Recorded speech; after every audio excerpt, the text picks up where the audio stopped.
moving around your room.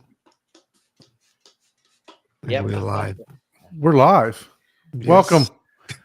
Welcome everyone to the 65th edition of the Home Theater Hub. Thank you all for joining already. Mr. Van Gill in the chat bright and early. Thank you. Michael Squires, what's going on, sir? Thank you for joining. So, Ike, what's going on, man? Not much. Just busy day, busy week. Looking forward to an exciting show tonight. Yeah. How about Very you? good. Very good. Just I'm like Rihanna over here. Work, right? So it's just been very I moved to a snail's pace this week with the theater progress, just because of all the work and stuff that I've had to do. But we'll show a little update a little bit later on. I was gonna the say theater. you had one of the biggest updates. So Last week, right? yeah. So, but yeah, no, I mean, we'll show a little progress. It wasn't much. I think I was able to work like 2 hours. Space? What? Did that? I can't wait. Space Camper. Space Camper. Okay. Man, I almost thought I read Space Screamer, man. I was like, wow, bro. You're taking this too far, man. I don't know what kind of beer you drink, dude. Guinness. Yeah, also Guinness. We're going to talk about a hot dog down the hallway later. Guinness We'll and do that Heineken, later. that's all I drink, man. I don't know all that flavored stuff you do. Yeah. When we go into my room, we'll talk about a hot dog down the hallway later. So, but yeah, no. So, what about you, Paul? Got you drinking the Space Camper now? How was your week, sir? It was good. Stressful. Trying to figure stuff out that I have no idea. Stuff that I haven't done in 20 years. It's like, oh yeah, hold on. Route switching, like, yeah, okay, I had my CCNA like 20 years ago. There's new things that good thing is you got people like Ike and Scottio that can help you out with stuff. Yeah, I know, right? Yeah, stuff that's what like, you could always reach out to those guys. I got a question. I should do that. I should. Yeah. I think Scott might actually know route switching, but anyways, one of my best friends was into it, but he went into security and then he became a director, and now he's like, dude, I don't remember any of that. And I'm like, we always start off as developers, and then we go to networking, and we're like, you know what, it's time to make money. I'm going into security. And then you realize, no, sales is where the money. But anyway, so I did mock up one of your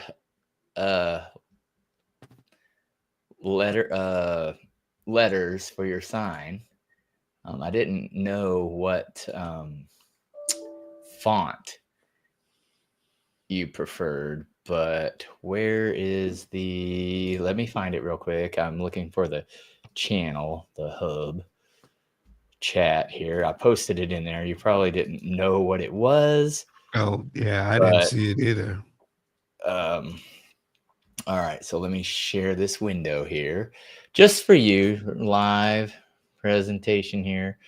What is this? Share screen. Okay, share screen. What's up, Van Gogh? What's up, CB? Michael, thanks for joining us tonight. And for everyone out there, thank you for. So do you see my black screen right now? Yeah. So, okay, so this is it. And then whenever it turns on, I just did, that's the letter I. Oh, that's what the one letter will look like.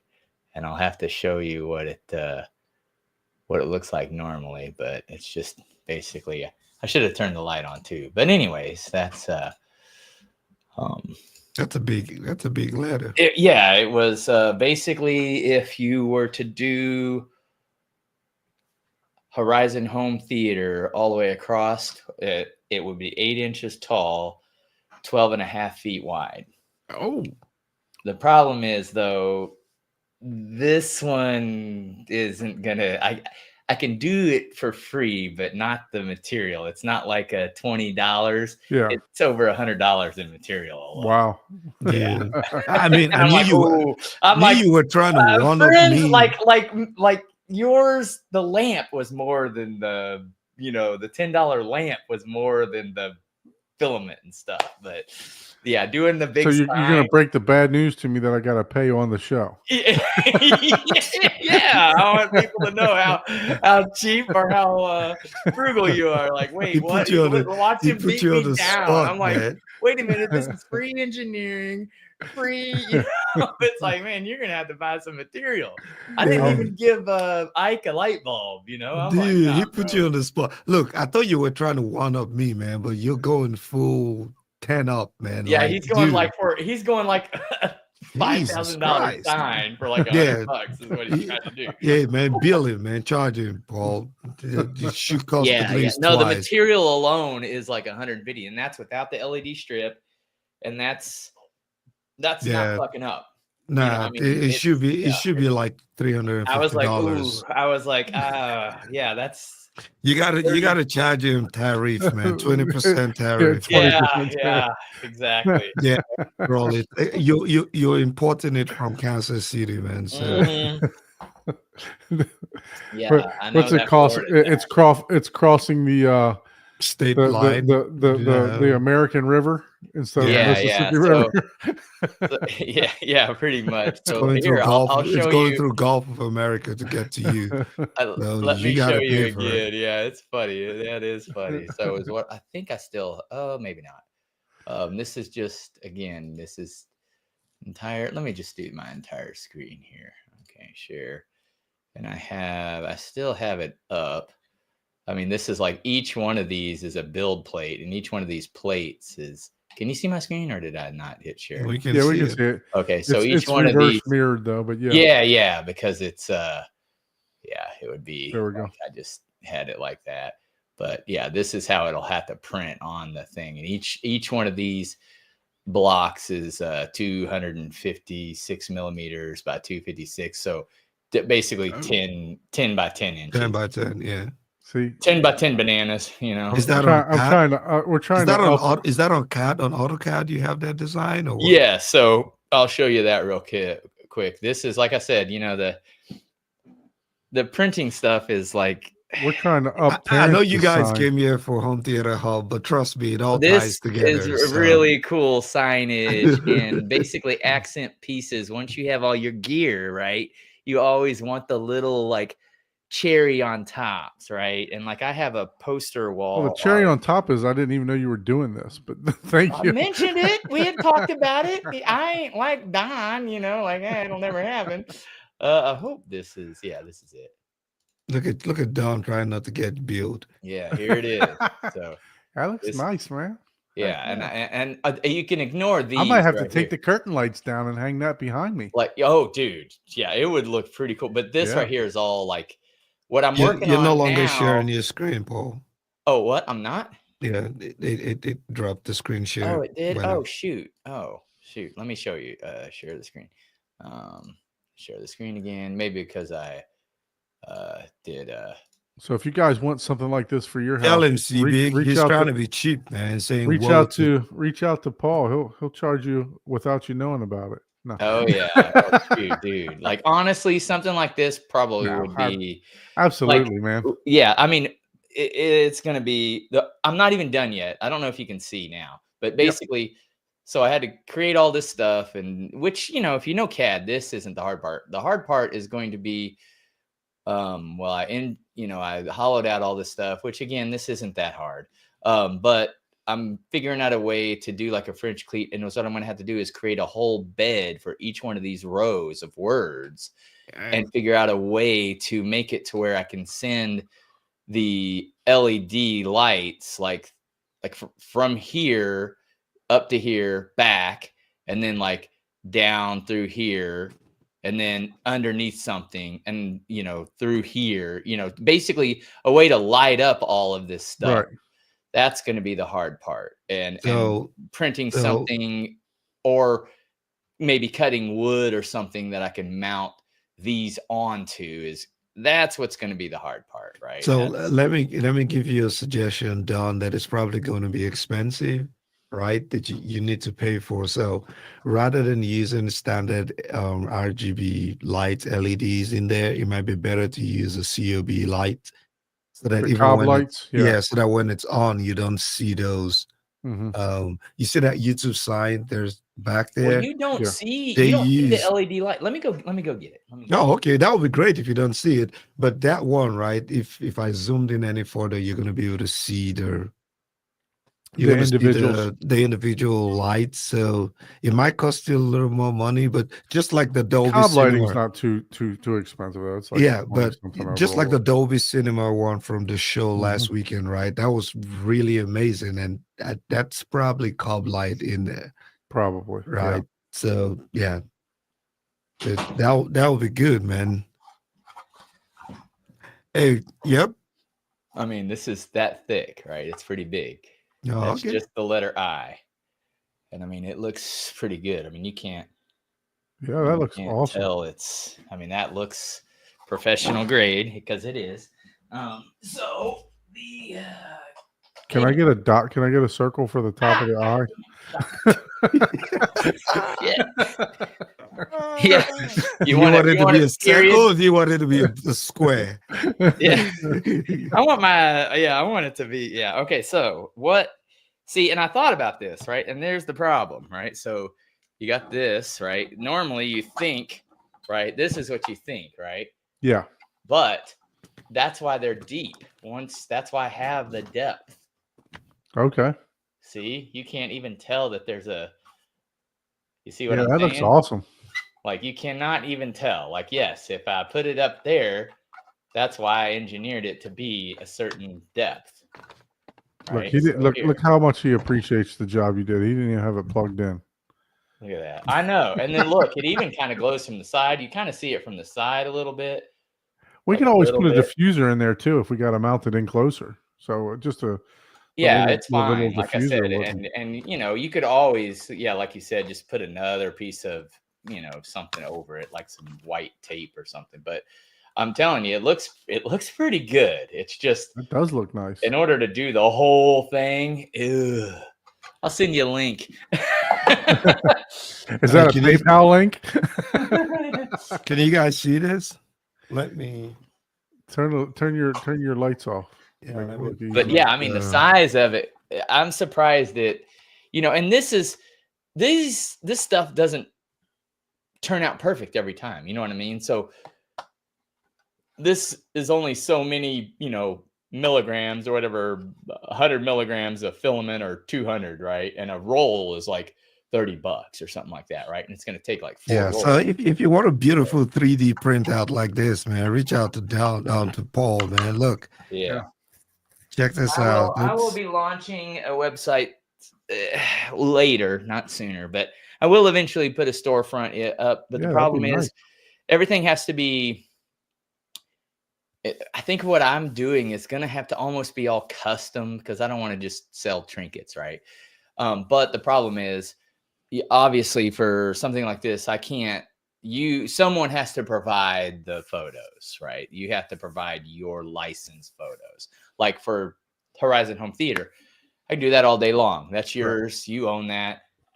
You tell me what you want and you own it. So yeah, you get whatever you want with that. Right, but exactly. Something like what, you can make, but not for sale. You would have to provide the licensed photos or pictures of the lamp. Right. Yeah, but this is how beautiful it can get if you guys can see it. Yeah, it looks awesome. Yeah. It's all 3D, so you can actually. It's not just a flat image, right? It's like it's all 3D image, and you can feel all of it. It's really beautiful, man. Like my three awesome. favorite movies. Yep. It's really, really amazing. It was a weird movie combo. Yes, combo, yeah. But I was like, hey, the Sound of Music, I'll The King and I, and Black Hawk Down. Let check me this show out. you what it can do, right? Check this out. We got the Home Theater Hub logo on the top. at the very top. which is And also on the bottom 3D. too. Yeah, which is also 3D printed. It's really, yep, really amazing. Yeah, it's It's fun that's stuff. the Yeah. Yeah, I like that a lot. That turned out fantastic. yep. So, Okay, let's anyways, go. Let's go back to talking home theater stuff All before right. well, I mean, well, this is home just theater it's home stuff, theater man. stuff because Yeah. you Yeah. can I you mean, can you can have this You gotta have design some to go trinkets, into your right? home theater. yeah. Someone with a 3D photo, image of their favorite, you know, um, poster or artwork. Now it Yep. can't be big yet, I But have what is the biggest size you can do though with your current machine? basically it's real world is 9 inches by 9 inches cubed, basically. That takes Okay. a while to do something that big, right? Mm-hmm. Yeah. Yeah. To do, like, if everything worked perfect with just the letters, Horizon Home Theater will take roughly 3 days of solid. Wow. What? 3 72 days. hours. I'm gonna get a bill for the printer when it breaks down. Yeah, it's like, and $1,500 for a print, and see, that's the tough part, right? Because it's like, I don't want to price something for. Mm-hmm. Oh, check this out. You can make sconces 3D Oh yeah, like yeah, frames for absolutely. That's already there. I've already done that. Yeah. oh, okay. But Well, it's too bad, CB. I thought it was cool You thought that idea, was but proprietary already. yeah, Yeah, man. yeah. I was gonna give you all the credits. the You did, sconces. but Yeah. I've already done that. That's what the half ones are. Like, that's why they're the half ones. You basically these are the sconces, right? You should send me one of those so I can demo it. Do you have? Because I already got the sconces hung. I can demo it for you. Just send me one Yeah.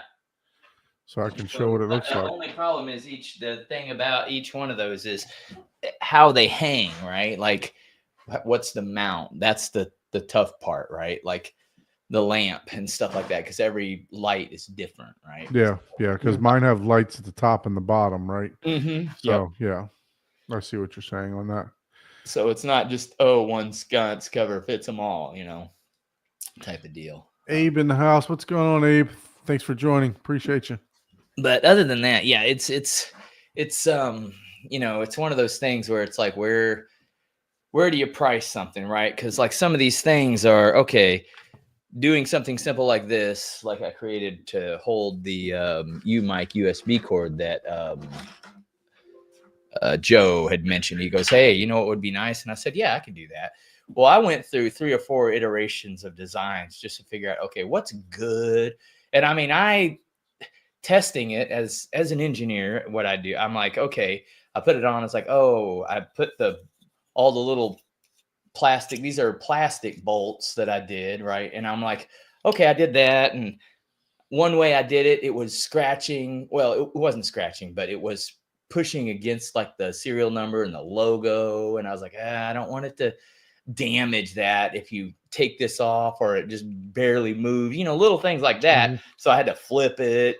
I had it to where it kind of tapered and stuff like that. And I'm like, man, that's just too much of a pain in the ass. You can't print it very consistently.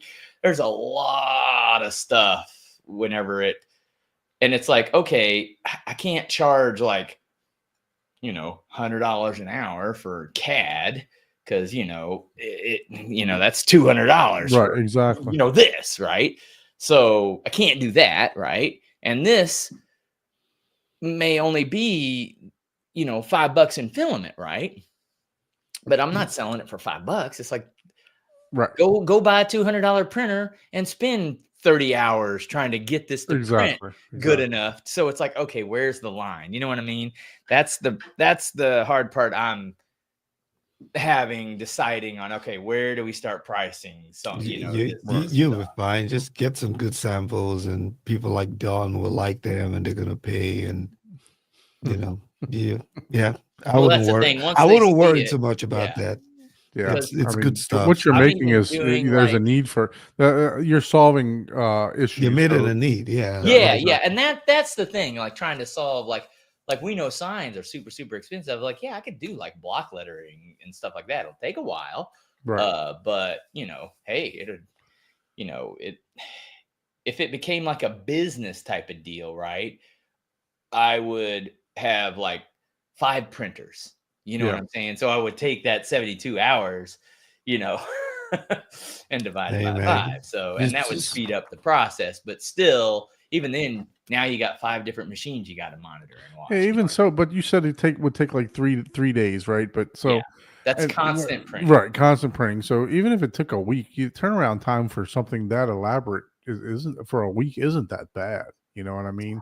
Yeah, So, it's but not. but then once you get, I yeah. understand once you get multiple orders and stuff like that, Yes, then that's it the might, problem. then it might be It's like you get 10 orders and you're like, oh shit, I didn't Yeah. expect 10 different people to order it's like this thing's Uh, $1,000. Why did 10 people order this? Oh crap. and Horizon Home Theater is not very short either, right? So it's not Yes, like yes. And people aren't gonna be like, oh yeah, I want, like the guy had Dolby Cinema on his. Right. He paid to Yeah, have Terrence. those Yeah. words. By the way, just like him, I'm afraid of MSRP. So Mhm. but what just to Well, let none of you this is MSRP. This is raw material, bro. Yeah, when he said that stuff, I laughed, man. Oh, He's that's a good allergic one. I to do like that. he's allergic to MSRP, man. allergic to MSRP. That's Yeah. like crazy.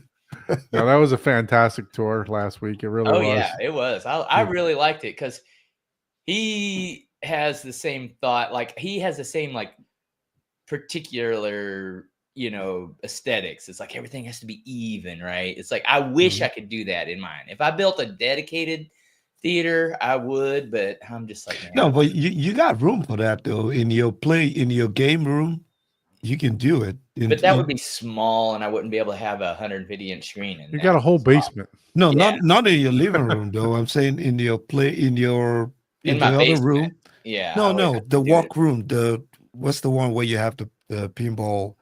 No, that's too small. That's the barcade. Yeah, I don't Dude, think you that'd don't need big it to enough be for a dedicated. 150 inch. It doesn't have to be as big as the one he's got, man. But what I'm saying is, Well, yeah, the barcade. What you see, the barcade yeah. is finessed, and I will finesse and make the living room look more. It'll still look like a living room, but it's going to be more finished. Like the barcade, I designed.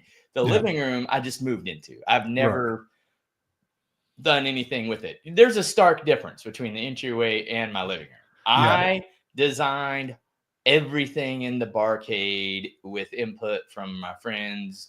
Jessica had she was the one that thought of the a couple things actually, and one of them was like the chalkboard wall and stuff like that. Yeah. And that paint sucks ass, dude. It's like painting with molasses.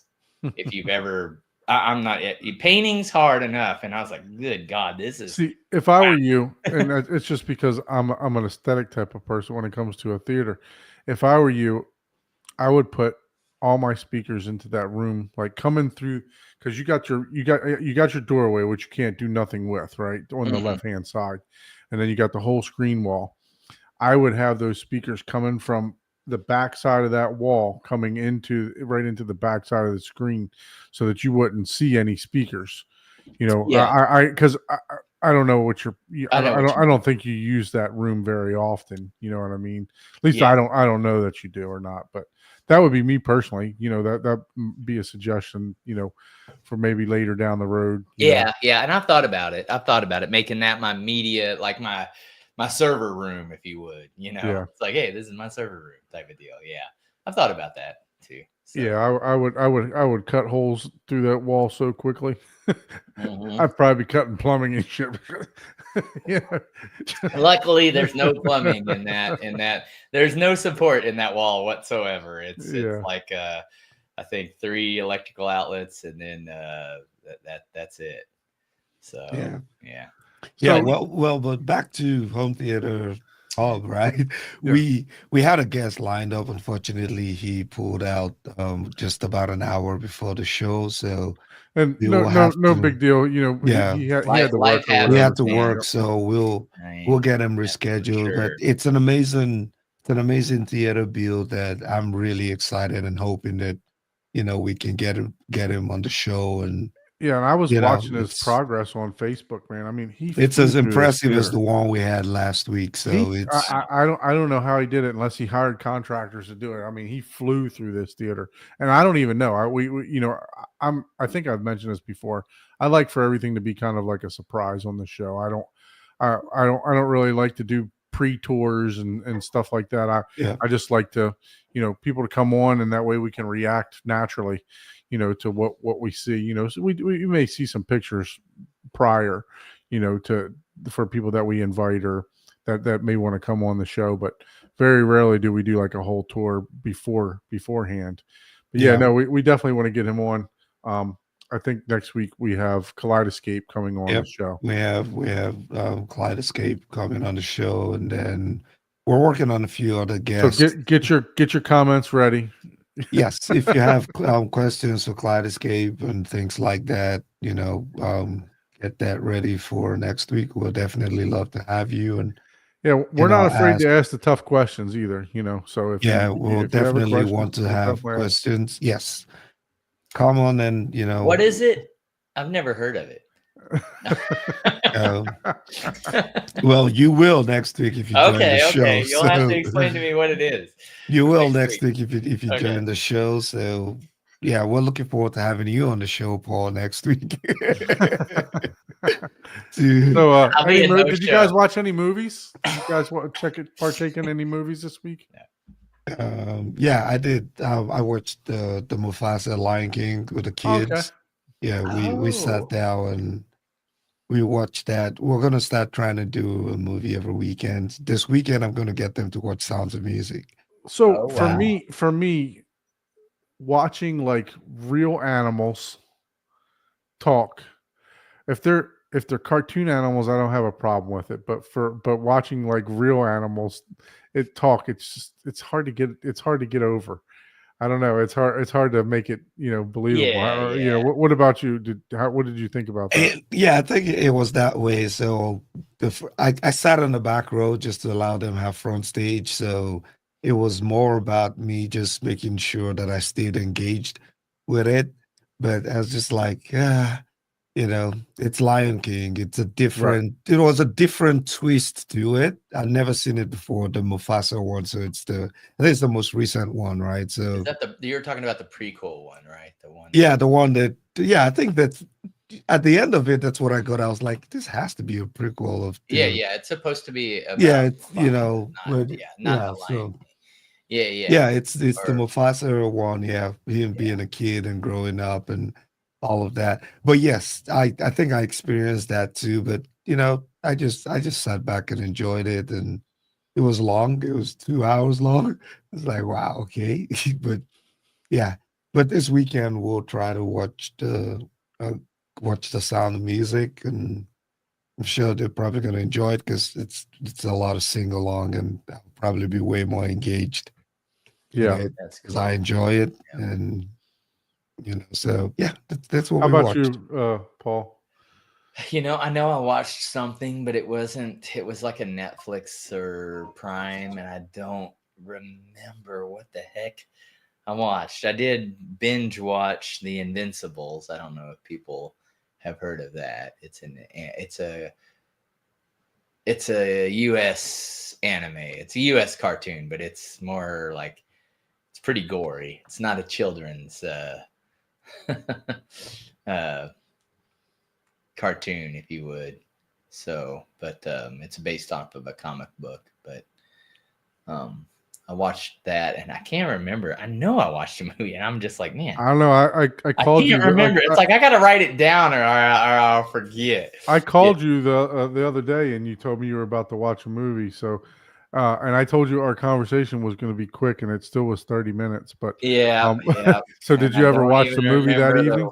Don't even remember the damn movie that we watched. So it's like, shit, we might not have watched a movie. She might have been like, yeah, fuck you, and started watching one of her series things, which I think that's might have been what happened. But I'm pretty sure, I know we always watch a movie, at least one during the weekend, like, because it's just one of those things where I'm like, I don't know. It's just, I know we're all super busy, but it's just like it, it it's just hard to Yeah. commit the time and Yeah, you know. and I as my son gets older, I started this. Obviously, you guys know I from all the heckling that I get. I started this theater, 3-4 years ago now, right? So, Mhm, uh, my son's getting older, and obviously he's requiring more and more and more attention, right? So, mhm. as they get older, and I sit there, I'm like, man, I don't even know when I'm going to have time to sit down and watch a movie, right? I'm going to have to physically make time to sit down and watch a movie. So, but yeah, so I didn't watch any movies this week, but I did watch a couple of shows. I did watch finished my reality Beast games. That was actually pretty good. I enjoyed that.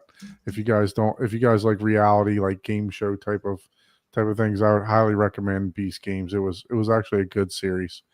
And then I uh I went back to an old TV show that got like a prequel, kind of like you were just talking about. One of my all-time favorite TV shows. I think it's better than any of the other shows that like Breaking Bad. I think it's better, me personally. Oh no, what is Uh this? Dexter. Oh, I never seen that one. Dexter. I went back to that, so they have a new I've prequel. seen Dexter the cartoon. It's called it's called The Original Sin, from when he was like college, just graduating medical school. Oh wow. So it was it's actually pretty good. I'm 3 episodes in, so watching that on, I guess it's Paramount Plus now, because I think I guess it's Showtime partnered with them. So yeah, so I don't know. A lot of people say Breaking Bad is like one of the best shows ever made, but I only watched like 3 episodes. And it's just dragged so slow for me for those first couple episodes. I've rewatched them like 3 times, and I just can't get past those couple episodes. It just drags for me. But yeah, Sneaky Pete is a good one. Wade Young says Sneaky Pete. Yeah, I think I watched the first season of that. I didn't go any further than that, but it is a good one. So, but yeah. Gotcha. Yeah, it's that's kind of how I felt about the first the Penguin. I watched the first episode of the Penguin, and I'm Oh like, yeah. God, I'm like, is this another one of those Game of Thrones things where everybody says the best thing ever? I watched that whole thing and I kept waiting. I was like, something amazing has to happen. That series, frankly, sucked. Everybody, did you watch the whole thing? I watched the whole thing. I have the whole thing on my faux cape. So everybody said. I remember people saying that actually the first couple episodes were a little slow, but after that, Well, the first episode was probably the best one because they alluded to a couple things, and then it's just like, oh, and then now what? It's like, oh, and then it just like it drug on for like 20 years. I was like, oh, okay. I hated it. I mean, I was just like, I have a different view, I guess, on it. I don't know. I was just like, what is happening here? Like, yeah. Nothing is. I don't know. Maybe it was too complex over my head. I'll give it that. Maybe I'm too stupid to enjoy it, but I'm just like, wow. So Benny says it's a mob show, but yeah, it's more like a Sopranos than it is. Yeah, exactly. And I'm like, fucking 8 seasons of that? Like, come on, like. Yeah, 8 episodes or whatever. Yeah. No, I turned it on, but I was extremely tired that day that I started watching, but I turned it off like mid show, but not due to the fact that I didn't find it interesting. It's just I was tired and I needed that's one thing. That's totally it. Yeah, but I watched the first of the Penguin, and I watched the whole thing, full intent, waiting for something. I was like, okay, something's gonna happen. So some of these guys listen to Brightside Home Theater. I know Van Gool listens, and Carl's on there. So I'm gonna give you the the DJ question. What kind of mood were you in when you watched this? Were you in a good mood? Were you in a bad mood? Because that can definitely affect our Yeah, viewing, I right? was. Well, that's the thing for me. Like, if I'm not like, oh yeah, I'm ready to watch it's like, okay, let me watch a movie, right? Like I very rarely do I watch any war movies or military movies at all. It's just that I have to be in a very specific headspace for that. Okay. Any other movie genre, generally, it's like, but yeah, like the whole anything, I don't know. You don't watch war movies, man? I do. I Yeah. watch them. I just have to be in a very We can't be friends. specific. Then. Yeah, I can't just be like, I don't know. I got to be in a different mindset for that. I just don't watch them. It's not something that I watch. I can't explain it. But this one, no, I was in a normal, all right mood. I was like, hey, what do we watch? It's like, you know what? I wasn't even in a mood. I was like, let's watch this because everybody says it's amazing. Let's just watch this because I couldn't decide what to watch. One of those like, Right. I'm not really in the mood to. Normally, I'm like, oh, let's watch a comedy, or oh, let's watch an action flick, or I don't care what you watch. You want to watch some, comedy chick flick or something like that. But nah, we're just in like I don't know. Let's watch. It's like, let's watch this. I heard it's really good. Maybe this will be a whole series. But I'm always reluctant. I don't even want to watch a series. I hate series because it's just a ploy to, you're watching it on Netflix. Tomorrow you'll be watching it on Amazon if you want to pay for both services. I hate that. Or, we're not making enough money on this, so we're not going to pay the writers. We're not going to pay the actors to finish it. Screw everyone. It's like, we're not making billions. They're making millions, but we're not making billions. Like, get this out off of our plate. They don't care about, loyalty. Yeah. So I'm very reluctant to watch any series. So that's just will always be and forever, because there's been a couple series that I have really got into where it's just like, and I'm like, I must be the one that's I've heard some people talk about that, where they just drop they just drop it all together. And like, I wasn't that into it. I guess the question is, would you rather them drop it or do some half-assed, effort into it? Yeah, and ruin it for you. I'd rather than drop it, because especially all those Netflix shows that are mass produced these days. Yeah, I mean, but at that time, you're just left hanging. It's like, I don't want to be left hanging. Yeah, most of the shows that come on like the local TVs, right, like CBS and all of that, they tend to have longevity, except if the views were just poor, right? But if it's Netflix, and things like that, I expect them to drop it. Yeah, I did go back and watch The Night Agents though. I enjoyed it. I really enjoyed it, but it's one of those ones where I would rather they drop it than just go me down too. I this think storyline. yeah, I agree. I would rather, because like I talked about Dexter, but even like the last episode was kind of cheesy of Dexter. Yeah. So it was like, you just kind of ruined my series. I get that. I wouldn't want them to ruin it, but a lot of the times I think they do that on purpose, right? Like not on purpose, but here's what happens. Instead of starting a story that has hey, here's this story, right? Is what they do is, okay, I see your, I forgot what they call it, where you just show the little, I used to be into art and draw, like your little sketchboard, storyboard. You show me your storyboard. It's like, okay, yeah, that sounds like a great thing, right? And it's already kind of thought out and planned, right? Yeah. Now the problem with that is, you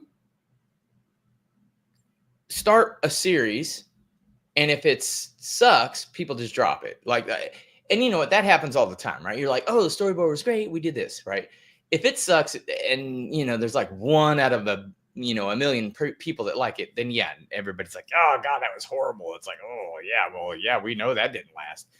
We all know that. That's different. I'm not talking about that. I'm talking about there's like 60% of the people enjoy the story, right? Or 80% enjoy it at the beginning, right? Well, what happens is they don't just tell the story how it's supposed to be told. They're like, oh shit, we've got 80% of the people in the world watching this. Filler. We need to hang on to, instead of just doing the goddamn story how it's supposed to be. Now they're adding all this bullshit. They're just basically stretching it out, right? Because hey, we've got the people. Let's say now we're just a marketing machine to advertise. That's all it becomes, instead of just being a regular old story. So that's why they cut these things. And yeah, honestly, I probably would rather them cut it instead of just half-assing it. Right. Which is the same as you have an amazing story and then all of a sudden it kind of goes, it's kind of got lame after a while. Yeah, they're just filling in to get more people to advertise. More views, yeah. Which that in itself sucks, right? But at the same time, it's like, just fucking commit. And then if it's only 2 seasons and it's an amazing story, then do what we do with movies and say, oh, the next series previously, the same author that wrote your other favorite series that exist, it's like, get them to create new stuff. You can say that about the Marvel universe too, though. I mean, look, it's the same formula for all the movies that they're putting together, right? Just about. I mean, it's become so watered down at this point for me. Yeah, there are definitely. That's the thing. There are definitely some of them that are definitely that, because they're trying to catch either a demographic or, oh, we forgot about this. We got to be this. Yes, absolutely. No, everybody agrees with that. But at the same time, that doesn't mean they can't produce another really good Marvel movie. You know what I'm saying? But you're right. That's what they're doing. They made a few, and then it was like, oh my God, like what? Yeah, what is this? Loki, don't even get me started on Loki, man. This show right here, right? I watched The Last of Us, man. If you want to cry, watch this show. But it's a damn good show. I haven't even seen that. I liked it. Loki, don't even get me started on that. I watched it because I wanted to prove to myself that I could, I could filter out all the noise. And man, it was straight garbage. You have to have read the comics to understand. It was just garbage, bro. Comic or no comic, bro. It was garbage. No, I hear you. I mean, I liked Loki, but I'm not going to argue with that opinion because I get it. I get it. Yeah. I liked it, but I'm like, no. No, I watched it, right? I sat through it because I was like, okay, you know what? Because there was a lot of noise around it, right? Mm-hmm. So I was like, okay, I'm going to really watch this and see, if there's a silver lining. And I don't know. I don't know about it, man. It's like, it's also like, what's the TV show? The SEAL Team, if you guys watched any of that, and amazing series for the first 6 series, and then the last 2 series I was just like, just throw this stuff away, man. It really hope it's okay. I jumped in. Absolutely. How are you, sir? We're talking about how we use our theaters.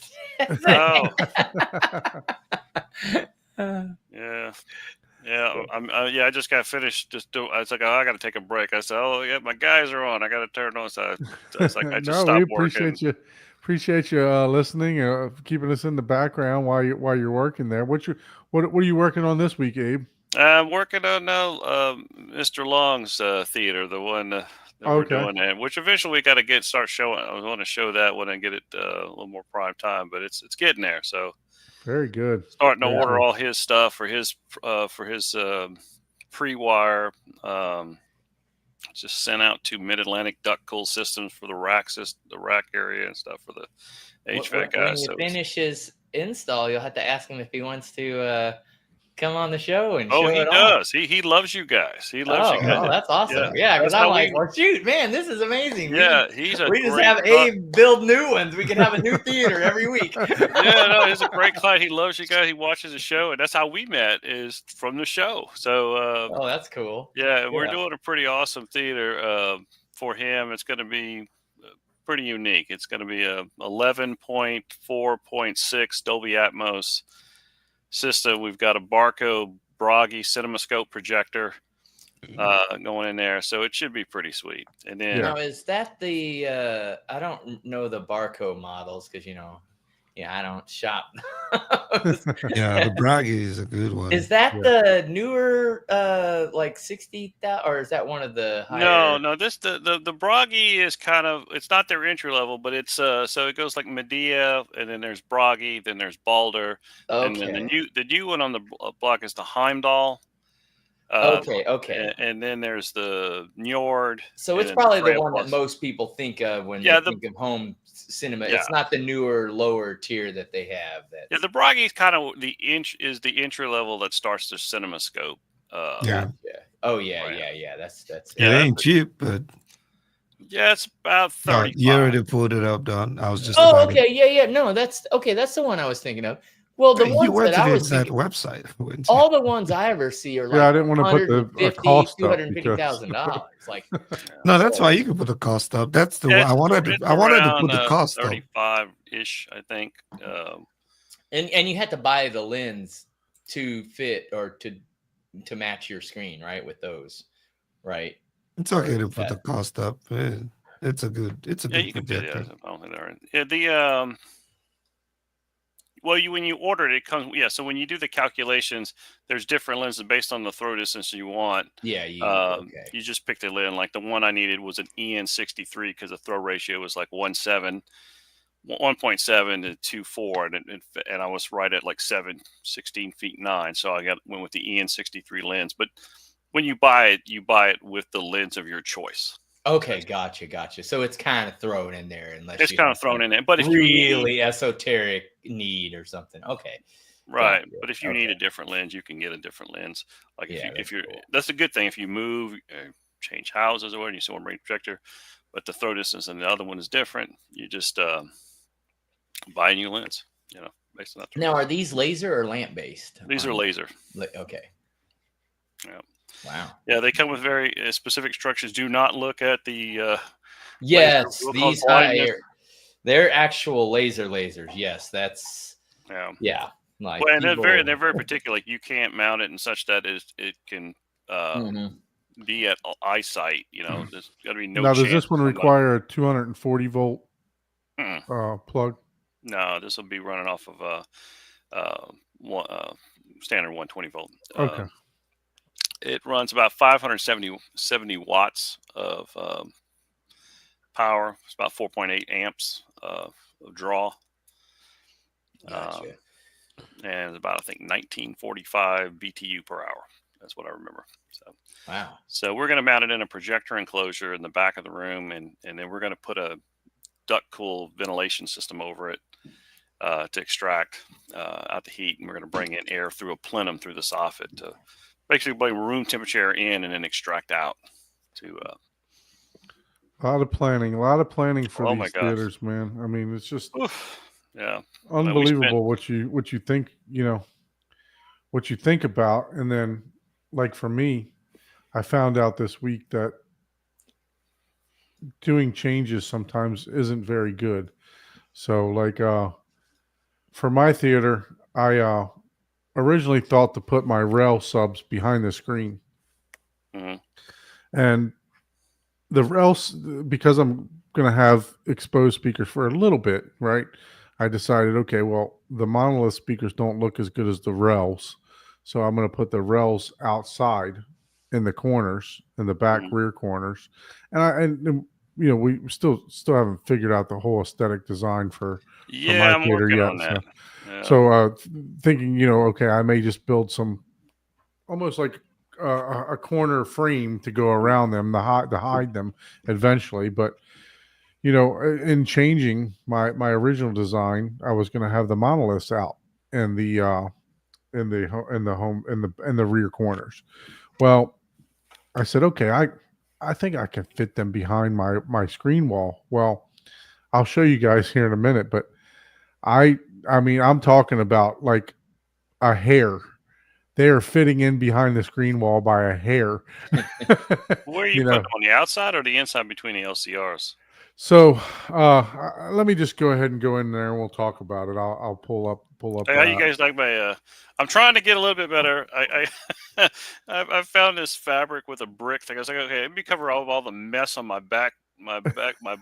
So I was like, we just stretch some. I'm eventually gonna get something nicer. I thought you were behind a fireplace there for a minute. I was like, man. Yeah, we just thought you moved area.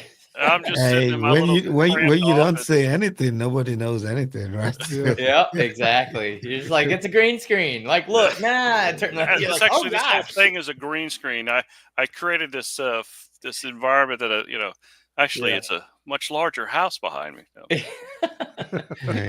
Yep. Yeah, for sure. Let me go in. Let me get going here. You guys can cut me off or do whatever over here. So I'll mute on my end over here. Kick you out the whole show, man. So what y'all talking about tonight? We were talking. Well, one thing I was doing was we were talking about. So I was making custom signs. This is just I saw that. Yeah, I saw that with the sound of music on it. It's just making like a Horizon Home Theater, like a giant lettered sign that has and you saw it lit up and stuff like that. Yeah, it was pretty cool. Okay, yeah. So it's all, I do a lot of that stuff with the 3D printing, and I've been doing it just for myself, and I'm going to start like a little custom to order type of thing. And also I do things that are like actual functional things, that's really simple. Like one thing is this. Here, I'll just show you. I've got a lot of people use the Rue mic, and Joe from Joe and Tell, he has his Magic Bean software, and he has to have people like do moving mic method, right? But these USB cords on these U mics are just, the port it just sucks basically, and it falls out all the time. So he's like, man, I need a little device to hold the USB cord. So this is what I made, right? And you can just fit it over, and it just tighten it down. Yep, you just tighten it down on here, and then you tighten it down on here, and I mean, you can literally, this ain't coming out, so you can measure however the hell you want, right? Where without this, it's, I mean, it's actual. It took a while to. Okay. Just to so you can mount that on. You can mount it on any basic U mic, right? It's just got a little hole here that you put the USB instead of there ain't no way you could do what I just did. It keeps the wire in place, keeps the strain relief on it. So exactly. Yeah. It's 100% strain relief. So especially if you do a lot of measurements, right? And if you're telling someone to do moving mic, you step on the board, where you got to move it around. You might bend the mic, the USB. So you just put it in there and slide it in and lock it in place. Tighten this in, and then this just tightens up against the cord. The cable itself. Yep. I was trying to over engineer it. That's the problem with engineers. We over engineer. And I got to the point where I was like, God dang it, let me just make something that works, that's easy to print. And that's the hard part, right? Like doing something that you could easily reproduce, that's a product that you could sell, or you could just print off real quick and have someone use. But yeah, it works, works. I mean, you can, it won't come out. Once you put that on, you'll never have a USB problem unless it's the cord itself. We got you. All right. You got a lot more stuff in there now. So as you can see, I've deassembled the screen, took the screen down already. So, but yeah, so this is the box that I built. So I was thinking, okay, I'm going to put the rail subs back here, and that way it's even. It'll be over in the corner. The rails just aesthetically look better. And as I mentioned, well, I'm going to have a rear speaker right here too. Mhm. So, I may have to build just a small cover for it. I don't know. We're gonna have to figure out aesthetically what I'm gonna do, because maybe I just hide the rear speaker inside of this box, like a column going all the way up too. But I actually put the monolith sub on there, and it didn't look very good. I just tried it just to look at it, because I could always extend that box if I needed to. But anyway, so tore the screen down, or not tore it down, but carefully took it down, put it over here, and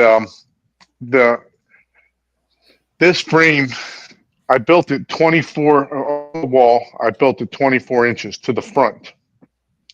I probably should have built it 24 inches to the back of here.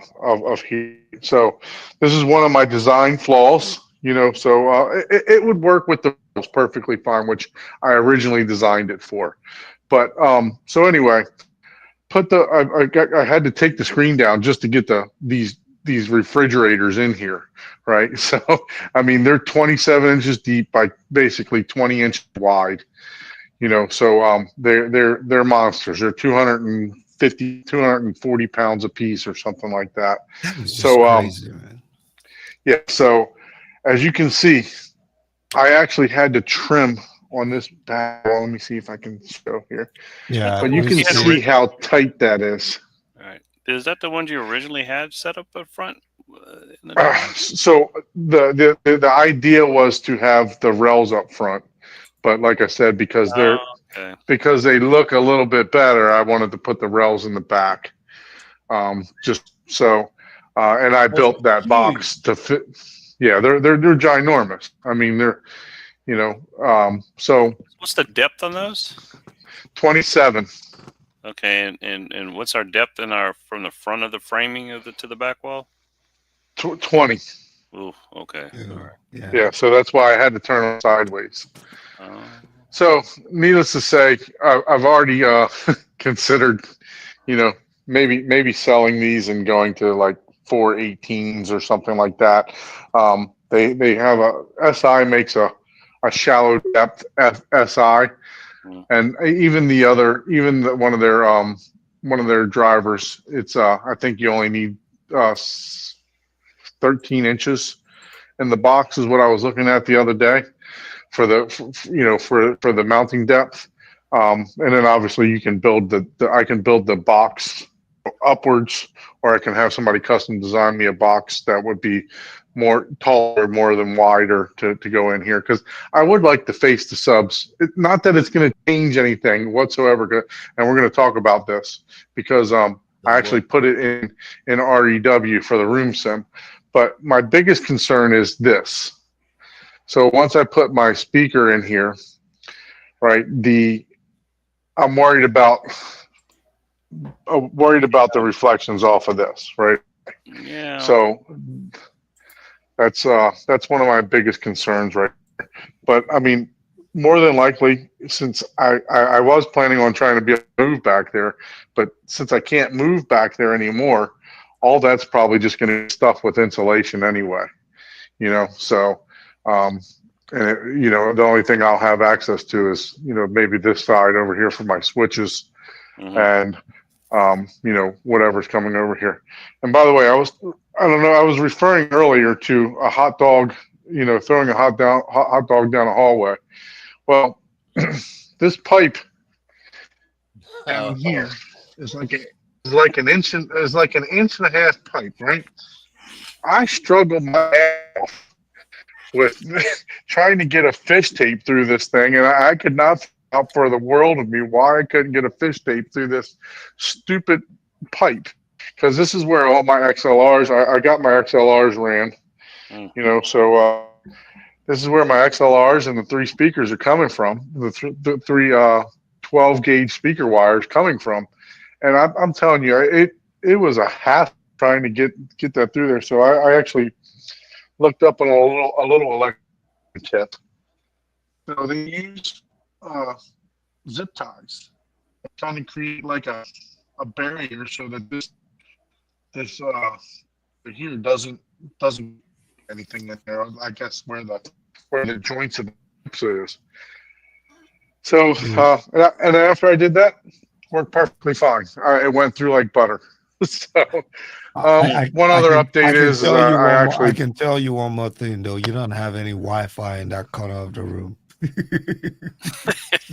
Oh really? Yeah, you go like You're gonna need a negative 20 booster there. dB. Like, yeah, you're like, we can barely hear you. So are you not gonna just place the Martin Logans straight, or like I mean, I plan on towing them in towards flush? the listening position. Or Yeah, flush on the, because you know what you could do. You may not need to. Yeah, he may not need to. You could build a shelf, like, you know, to where those subwoofers, you could set them up higher, you know, like. Or make a speaker enclosure below it that could just come out of the. Well, you got that door. Yeah. Well, how much space do you have between the screen wall and that door on the right side? Well, you got a little bit. I mean, you can make like a speaker enclosure below the screen. Well, no, you don't have the height because your screen. Where does your screen? I think he would have to basically add stuff to. My screen's like 31 inches is where it comes to. Yeah. Right, I'm looking at the CAD right now. I just opened it up on my other screen. Yeah, you're 30. Yeah, and I had to add this board here because of the way that the mounting system is. Since you and I spoke last, Abe, I added this lower board that wasn't in there before. Oh, he's changing stuff. He's not allowed to do that. I mean, that was the only way to get it to mount as close to as spec as possible. Yeah, no, absolutely. And so you'd have to push that out too, because that would be, if you turn the speakers facing toward you, you'd have to push that screen forward as well, like another 8 or 10 inches. Yeah. Yeah. I mean, and all this framing is superficial, right? So, you know. Oh, yeah. So it's not holding anything, you know, so I can move it. As a matter of fact, I took this board off, and I also took this board off, and I ripped it down 1/2 inch, you know, to be able to, for those to be able to fit in there perfectly. Oh, wow. Dang, that means they're really tight. Yeah. Well, I mean, they'll make the sound. I mean, you know. The question I have is, are they going to vibrate the screen, right? Because the screen's going to be here. Yeah. Well, you know, if anything is touching, it's going to vibrate the screen. Yeah. Because the screen actually magnets to the back of here. Yeah, you will. Worst case scenario, you have to buy some rubber, like real rubber, and put it. Yeah, we need to brace that screen wall a bit more, keep it from resonating, but definitely keeping the subs decoupled. Make sure they're not touching that screen. Yep. Putting them. I mean, you got them sitting on carpet, but maybe even isolate them on another type of decoupling pad. Yeah, I have the SVS feet that are going to go on the bottom of those. Yeah. And then gasket where your screen is, and you know, just to keep it from resonating as well. Yeah. Oh, it's time to get Deep Sea Sound to build you a custom one. Yep. Yeah. So speaking of that, I actually reached out to Jeff. That's who I reached out to. So he said he was going to try to join us. You gonna have him weld you an aluminum one that'll fit in? No, not for the 17 grand. No. It would be more than that for a custom one. It'd be like 120 grand for what I can see that would fit back there. Just like so. Yeah, unfortunately, slow process. I did black the windows out. I don't know if you guys can see that, but I used the static. The static material. It works really well. Now I know you're going to cover that plain wood with cloth, or you're going to paint it, right? You're not going to let that. Yeah. No, so the screen covers the whole thing. You can't even see it. I know, but you got all this black, and you have this. White little. Yeah. You know. it will definitely be painted. You know how I do. If your screen's good, it won't make a difference. But you know. Yeah. I mean, honestly, that frame material, because that's a 3-inch frame, you can't even see it. because I trust me, I looked at it, but yeah, it will be painted. Well, I'm just saying, I'm trying not to pull a Ike. you got to please everyone. So on the that 2x4, but that 2x4, right?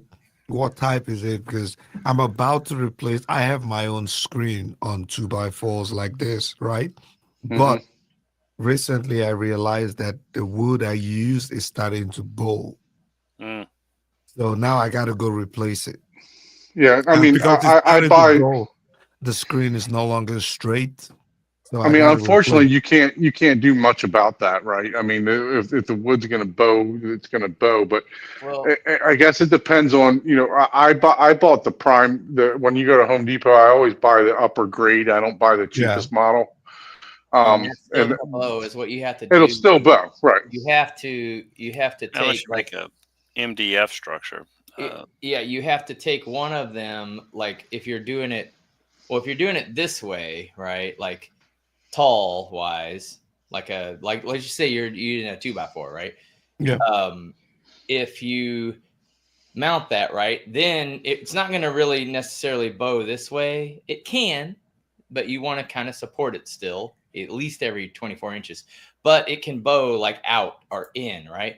So is what you would do is you would take another one and put it like this and nail from the front back and make like a T. Yeah. And you could even double up. That's how like all your windows and stuff are framed. That's the only reason they don't bow. You tee it up. You could either take one or two on the back of it and you frame. If you're using wood, right? That's why metal's more expensive. But guess what? If it's thick enough, it's permanent. No, I'm just letting you know because that's what I'm going through now, yeah. and possibly this weekend I'll be going to Home Depot to see if I can get and then take down my screen and replace. Because now my screen at the bottom, the top is still good, but the bottom is no longer straight. The prime wood has less knots and is generally cut straighter and it's cured better. Where roughing, I mean, if you can get engineered wood, I don't know how big. If you can get an engineered wood piece, it would be much better. Yeah, it's a 2x4 by 10 because that's how wide my screen is. 10 foot You wide, probably right? can get engineered for that, but this one was a 16-foot board, so I mean, so you caught it yourself. Yeah, I mean, I cut it down. Yeah. Okay. Yeah, cool. Yeah, I thought about it because I'm going through the same crap right now. And anytime you put two pieces of wood together, there's a saying: glue it and screw it. Yeah. Glue it and Always. Those are the two mandatory words. Yep. Glue it and screw it. Yep. Glue it and screw it. Don't just screw it. Yeah, I have screws coming from the top. I still need to go to Home Depot and buy screws to go through the sides for this. But yeah, because that way I make sure that would that rattle. Yeah, I mean, if you glued it, it would probably be a little bit. Right. Correct. But yeah. You're supposed to glue it, and the screw pulls the glue tight. That's the only reason because the glue is stronger than the wood. Right. So. Yep. Yeah, everything else is, pretty much that way. I glued all my floors down. I didn't glue down the riser just in case I ever, because that's where a lot of the cables come through. Yeah. So just in case I ever need to be able to get to that. I got a question for you in there.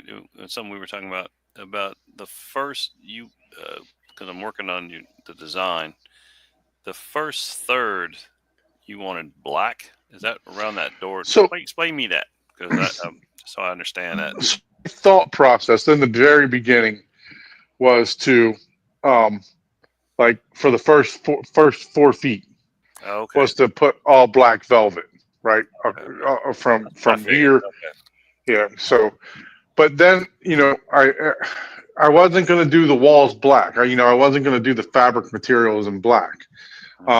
Because I still would like some color, some pops of color. Yeah. But my thought would be, for if we would have a reveal like a foot from the top. Well, you need that. Yeah. Right. So we would have a reveal from the foot from the top to about the foot from the bottom.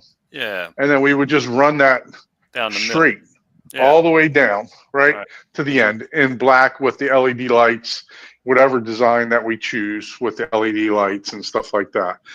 So the thought process was, prior to that, to for the first 4 feet would be to have all black velvet.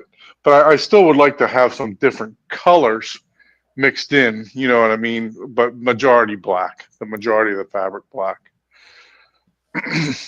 Yeah.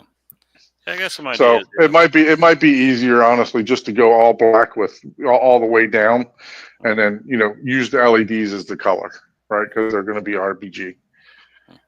Now, are you still wanting those reveals, those diagonal reveals that we talked about, to be LED light strips? Can you repeat that? I'm sorry. Yeah, the reveals, like in all the diagonals that we were looking at on the Yes. elevation. Were you intending those reveals to be light strips to be? Yeah. I mean, I was hoping to do, to have, every angle that we're going to be doing, to be like I was going to use 1 buys and router out the middle and put the diffuser in the middle, the diffuser for the light. Oh, okay. And that way there'd be like a channel almost that they would drop into. That was my original design.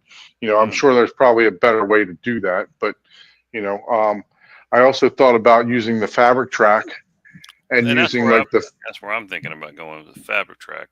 Yeah, the fabric track, and that you can actually use like the 45s and drop the LEDs in between the 45s.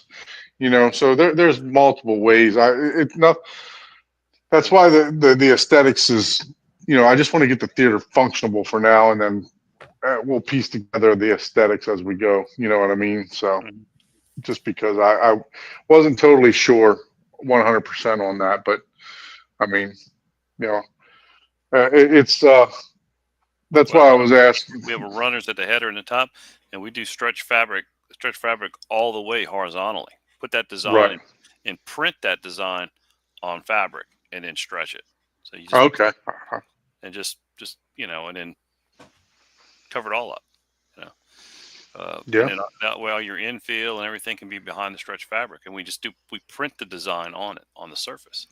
Get the visual look, but it's much cleaner, as from an installation standpoint, and everything's just hidden behind that. Right. And you can put whatever combination of absorptive, reflective, diffusive material. The only question is, can we do at least 2 inches of depth, or do we have 2 inches of depth we can put? Yeah. I mean, each one of these sides is 36 inches. Okay. So we still got walk room. Just so that if we do some type of acoustical analysis, we can kind of get a little bit more performance out of a 2 inch material than 1 inch. Right. Of course. I mean, the original plan was to go 4 inches. If we could do 4 inches, you even get better. Your acoustic materials get a lot more versatility, and when we do the calculations to figure out, because 1 inch don't really do much. 1 inch is not the end of the world, but 2 inches is better. 4 inches gets even better. Deeper you go, and I know some theater designers will swear by nothing less than 12 inches. Ooh, jeez, depth. Yeah. Well, for a studio, guys out there doing that. Well, you got to have the room. I mean, yeah, exactly. You got to have the room, and not a lot everybody has a foot worth of depth around the room to fit that. Yeah, and honestly, the room came out. That would be 2 feet because you got a foot on each side. Yeah. I mean, I off of the 18-foot wide room, I'm already down to 16.1. Because the room was 18. So you would be down. Oh wow, yeah. Right. Down to 14 feet wide. Yeah, exactly. I mean, you can see this is how much I built the wall out. Yeah. So that's. What did you insulate with? I used the regular insulation, like R30. Oh, okay. Let's see. You can see here. Yeah. Okay. See that. Ideally, I'd like to, my preference choice is do something like mineral wool or slag. The rock wool. Yeah. I didn't see very much. I did the research. I didn't see very much difference in the soundproofing properties for that. So, there wasn't It's easier to double up the rock wool though. Rock wool, yeah. Because you can Yeah. just Yeah. slide Squish it in it. twice. That's the thing, and not the end of the world. I mean, R30 is fine. Yeah. I'm a big fan of the rock wool. I like it too. It's easier to work with. It's well, I wouldn't say it's easier to work with. You just roll this down the wall and you staple it that's inside. true. Yeah. But the rock wool, you got to cut each individual piece and It's easier and everything else like that. Yeah, and custom. And for and I mean, obviously, Abe, you know better than I do, but I did look up the difference between, the standard.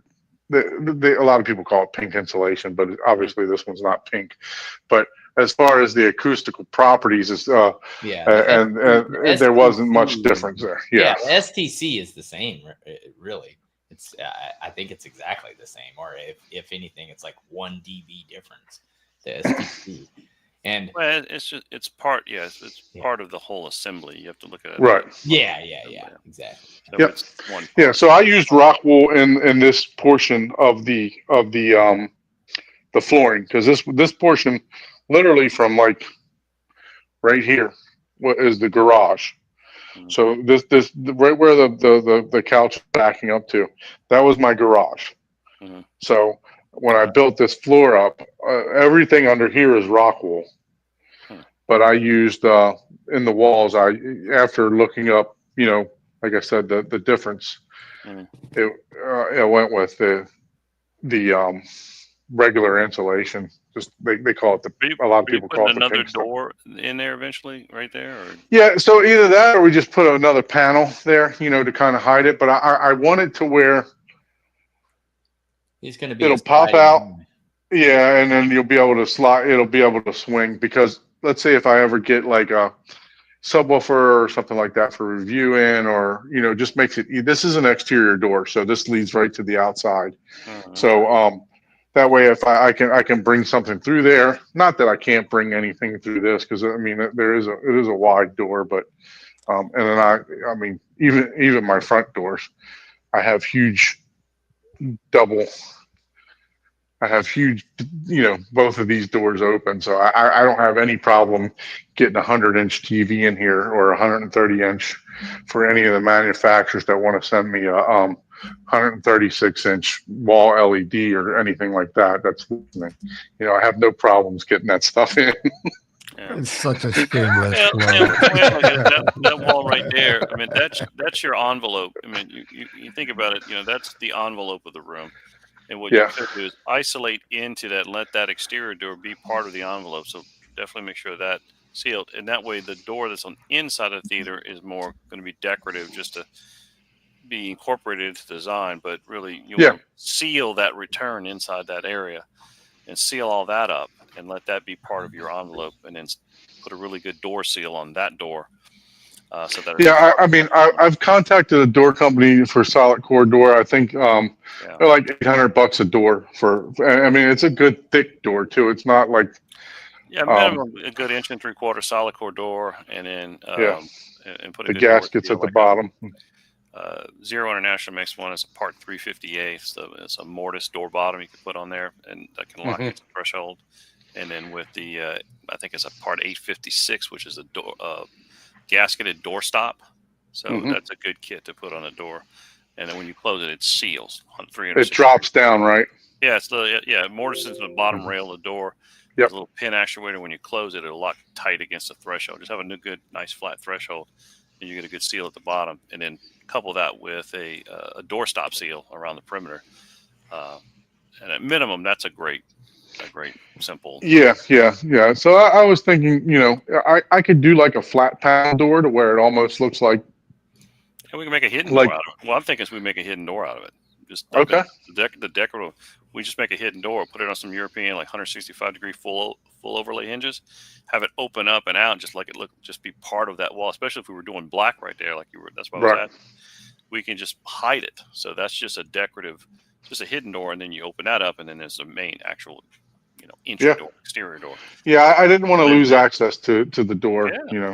No, I Obviously, think you know, we just if I'm in here and the house catches on fire, I want to be able to leave. So,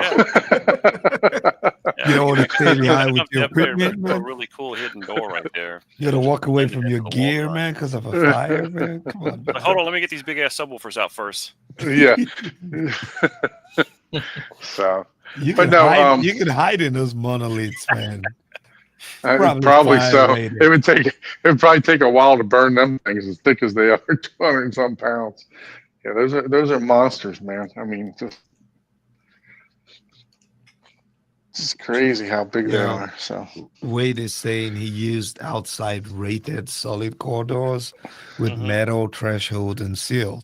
Where did you get that from, Wade? You got a website? I'd like to take a look and see. Yeah. Ike has been looking for. I've been looking for a door. I need to It's like, replace oh, I found the two of my perfect. doors. Oh, $80,000. Nope, that's not the Yeah. perfect door. Yeah, yeah, that is definitely. If it's $80,000, it is not perfect. No, well, there's some less. And Kinetics has a good door. They make. I'm gonna go back to the room now. I'll be back in a second. Yeah, because I want to replace. Let me see. See. I want to replace my doors. This door to my office also leads to the theater. It's just a regular hollow core, so I need to replace that. And my solid core door, supposedly that I got from Amazon for the entrance to the theater, it's already bowed at the bottom. I don't know what's up with me and bowed woods, but yeah, that gotta go. But Mhm. they're not cheap, man. The one I saw is at least $600, but I still want to make sure it's the right, you know. They can get expensive. Yeah. Oh, Wade is saying his builder ordered them. They're in the DFW. I am in the DFW, so yeah. Wait, I need to figure out who they got it from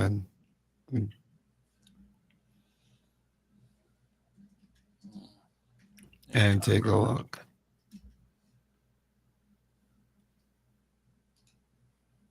What happened? Got quiet. Oh, No, I was reading the comment. Sheesh. So I'm sitting here talking and I was muted. Yeah, Sorry. I was like, I know. I was like, all right, you break your Don mic. is I never was like, quiet. That I quiet. was like, I can hear my inner thoughts. Oh no, stop it. We don't want to hear your Does thoughts. someone interrupt me now? So with me obviously having to turn those subwoofer sideways, I got thinking, you know, hey, what is this? How is this going to affect my room? How is it going to affect the bass? Right? We know bass is omnidirectional, Right. but it's still, you know, do I want them canceling each other out? You know, is it going to cancel each other out? Is it going to, you know? So of course I called in the resident expert, Mr. Paul, and he talked me off the ledge on a lot of stuff. But so I'm just going to share my screen here. I'm going to share. Let's see if I can. Chrome tab window. Let's see. There we go. You know what the funny thing is? No matter how much X, Y, or Z, we are all creatures of like aesthetics and perception. Mhm. That's why they say perception is 9/10 of the law. You know, it's like everyone. It's like, oh no, the sub has to point toward me. It's going to be louder that way. It's like that. No, that's not how that works. But I'm the same way. I want mine pointed toward me. Right. There are other minor factors that we discussed, but Yeah. I mean, just aesthetic wise, you know. oh yeah, dude, yeah. You know, if this have is going to be a showroom for, you know, you Exactly, know, you gotta be able to show subwoofers, right? Mhm. So, Yep. so here's what I did was I pulled up REW. This is the room simulator. Okay, this is with all 4 subs loaded into the corner, right? And what I did was I measured how far they are. So they're 6 feet in from the sides. So if I go to 6 feet right there, and I go to 6 feet here,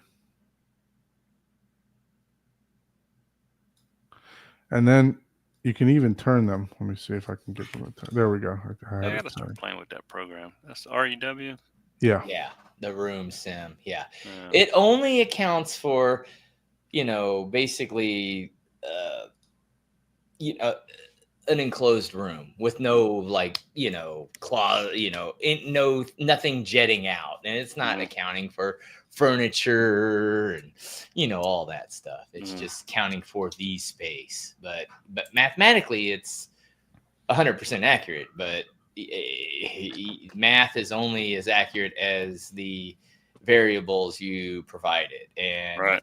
a human being in there and or a couch or two people, that changes the equation ever so slightly, but it does. But like a corner or a cutout or a nook, that starts to change even more drastically. Now if you scroll down, did you select that you have a sealed room? Yes. Okay. Oh yeah, that's up at the top left. Yeah.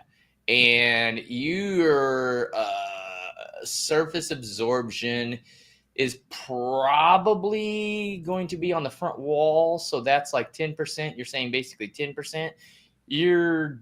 How much of that? You're probably going to be like in at least a 0.2 on your absorption if you fill that whole front wall. You definitely want to fill that whole front wall. Yeah. If not more, that it'd probably be more like a 0.4. And then your ceiling, you're gonna leave that. That's gonna be seal that whole area. Floors, carpet is 0.5 is already, and you probably like a 0.2 on your left and right, or at least a 15 on your server. That's basically how much sound treatment are you covering, type of deal. And I don't remember the exact math on that. Can you go all the way up to 1? I don't know if that's like percentage of coverage on that. On what? On the absorption. Okay, so 0.90. Yeah, I forget what that. Yeah, I don't remember what it is, but it's roughly like if you're doing like 4-inch panels, I put like at least a 0.3 in there. But if let's just stick with 2 for now. Yeah. You can be conservative, and that you do that on your left and your right wall because you're going to have that covered. And if you are going to have that on the back, then you do that. That doesn't change a lot, Right. But in some of the stuff, and you could fill those window cavities with just some thick absorption. That's what he's in there, doing. and that We've already talked about that. Sure. Yeah, okay. Yeah, just screaming. That's a good use of that. You get something out of those. Yeah, exactly. Well, it's a free base trap, right? Yeah.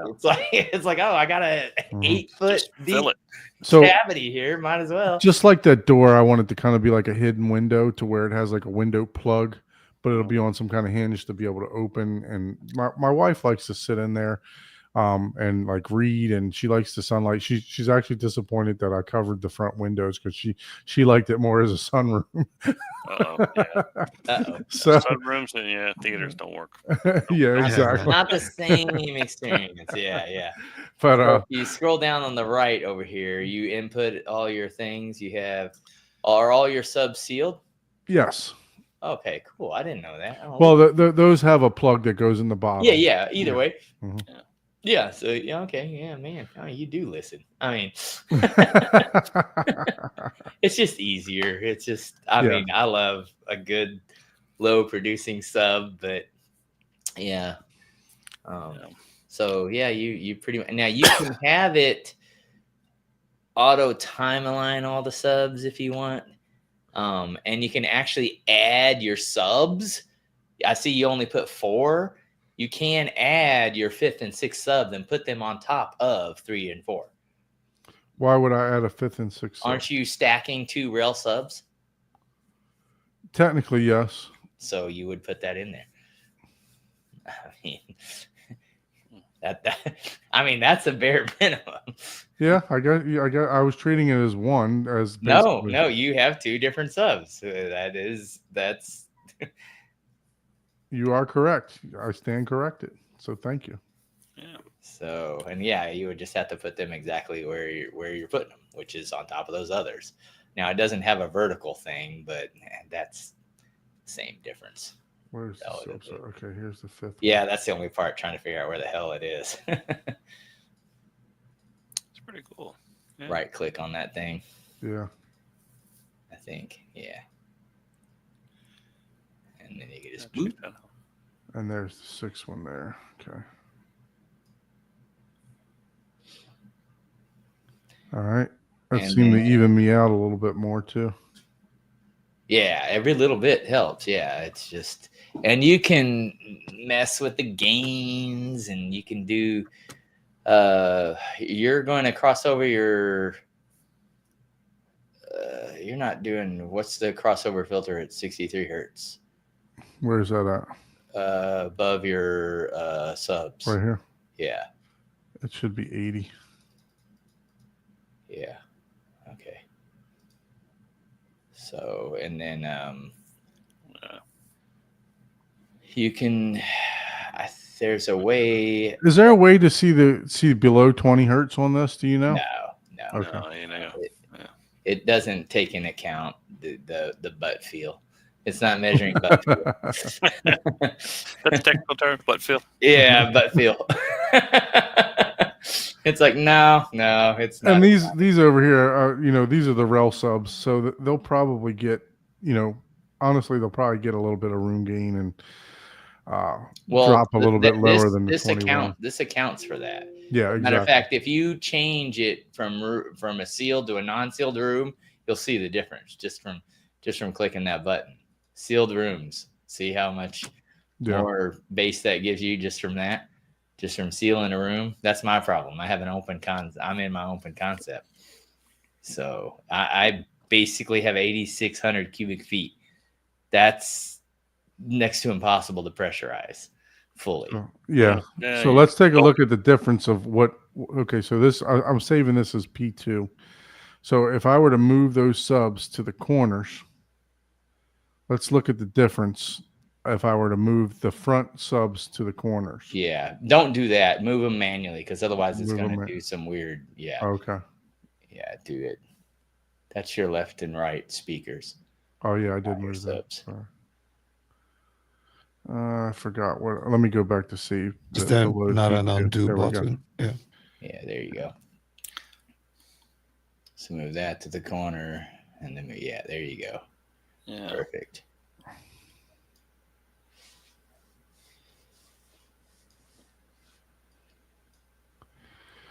So let me do this, save P1. So now we can go back and forth to take a look at it. Yep, there you go. Like, Ew, is that deep? literally, that's negligible. I mean, Yeah. Heads. it's a thing, but I mean, This program, can you enter your wall construction layers in this program? Yes, that's what I don't. That's what the absorption is. No, because I don't know. I haven't really played with this program very much. I use some different software, but it seems interesting. But does it, because the composition of your walls, the dampening effect, the resilience. Yeah, and that's what the surface absorption, what they're calling surface absorption.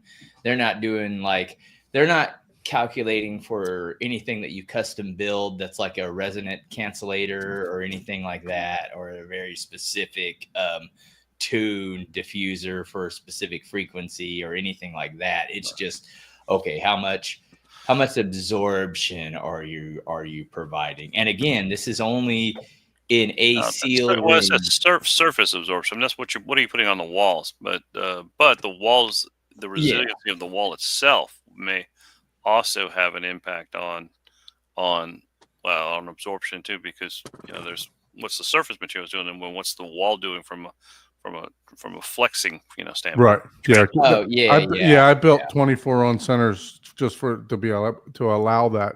Yeah.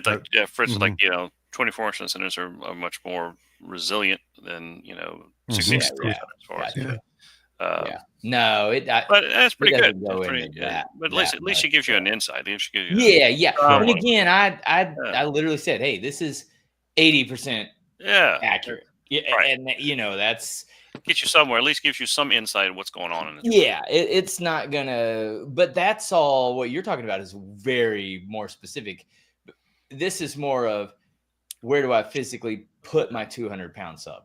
Because that's not going to change regardless of your wall. Right. Sometimes you got to start, where can I fit the 200-pound sub? And then that, yes, I 100% agree on that. It's like, Right, and then put it in this program based on the Yep. reality is I can only put the sub here. And the Exactly. good part about Know this what you're also dealing with. is that you can, okay, so this is my front seat, 10 foot.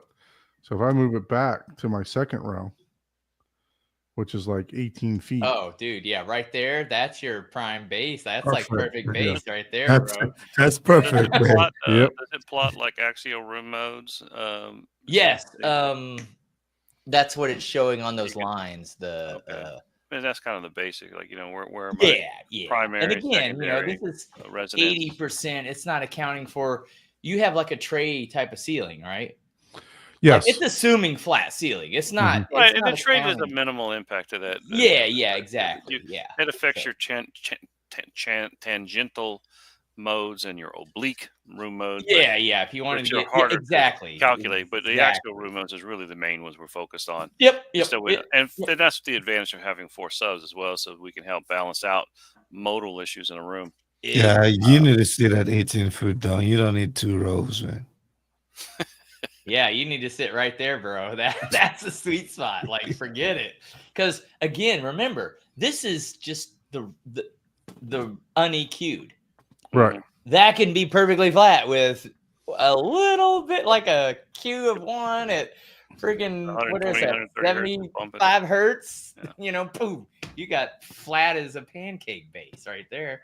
And that's what the subs in the middle at 18 feet. Let me move them to the corners again. Let's see.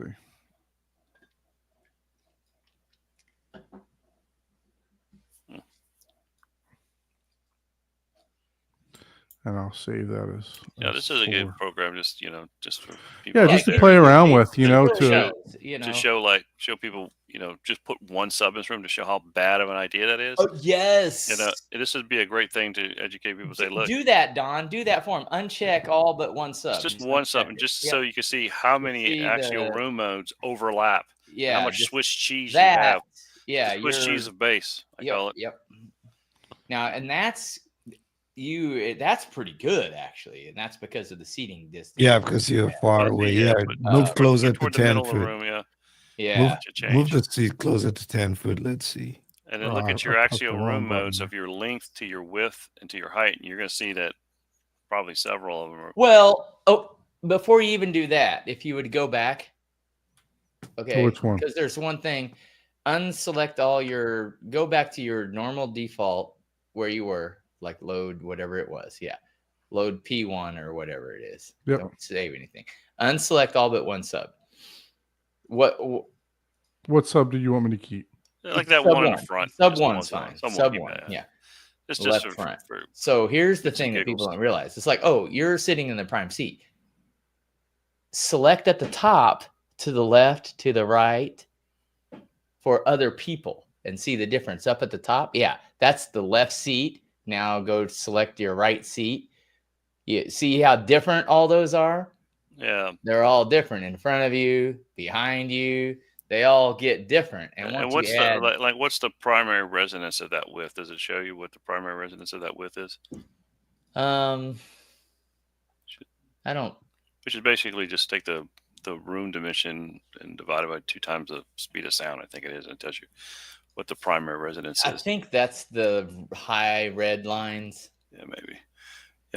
And I think they're, it shows every octave. Probably. So it's like 25, almost 50, which I guess that would be 48. So 24, So speed of sound 1130. 48, and then Uh, I think that's all the red line where the red line frequencies are.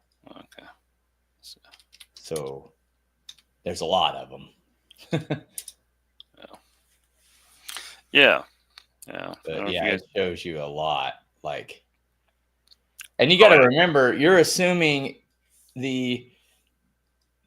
in reality, to show it even more exaggerated, if you go back to the one sub and you unselect in a left and a right, because you basically is what you're saying is, and now just do the one sub, because when you're moving the subs around and you're holding them, that's what, if you hold that sub, right, that's what that does. And as you're moving it around, that's what that sub will produce. And as you can see how that one sub is changing based on where you're sitting.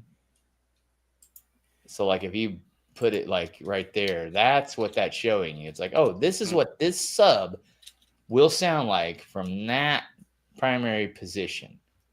Yeah, look at over here to the right. Yeah, How much of a something dip like you're that. getting It's like, right oh at wow, like 100 oh, hertz. I'm pretty flat, but oh man, I got a negation, and honestly, that's not bad. You get a decent sized room, so Right. your problems aren't near as much as I got good some ceiling people. height too. Yeah, yeah. So that does help, and you're going to have a lot of absorption. Drop all your absorptions back down to 0.1, where most people are, you know, without any treatment, and a lot of things will change, especially in the, you know, the upper frequencies and stuff. All right. But yeah, it's a fun tool, and there's online ones too that you can do that. I don't know any of them off the top of my head that you can. I don't know if they're all free, but you can start to do more complex, like you can put in the actual home dimensions and stuff like that. Yeah, see, look at that. That's a Look big at that. Yeah, that's so if horrible. you leave that there, right, and then you add sub 2, right? Yeah. And then you just move. Look, just adding that sub got rid of that null, right? Like, look at that. Mm-hmm. Just in that, and those are on the same damn wall, right? It's like, wow, you didn't even move that around that much, all right? Front left corner, front right corner. You know, that's what they. Yeah. You know, that's your basic. But yeah, this is a good thing for just like showing the advantages of 2 subs or 4 subs. Right, absolutely. Big advantages, and you know what? If you had an 8-foot ceiling, it would be showing way more drastic differences in these single sub versus dual subs. So it shows a lot different just overall. And maybe it's your length, man. But oh yeah, that's like, what's the width of that room? 16.1. 16.1. So I did 1125 divided by. I mean, look at that. Look at that room mode right there, and 40 hertz. So the primary resonance of this room is 35 hertz, and the secondary resonance is 70 hertz. Oh, so it's the green line that's showing your primary resonance. What's the second one? This would be twice as much. It'd be 70. So your primary resonance 35. That's the green line. Your secondary resonance is 70, and you just double it up to get to So I wonder what they're representing for the. So that must be that green line. Yeah.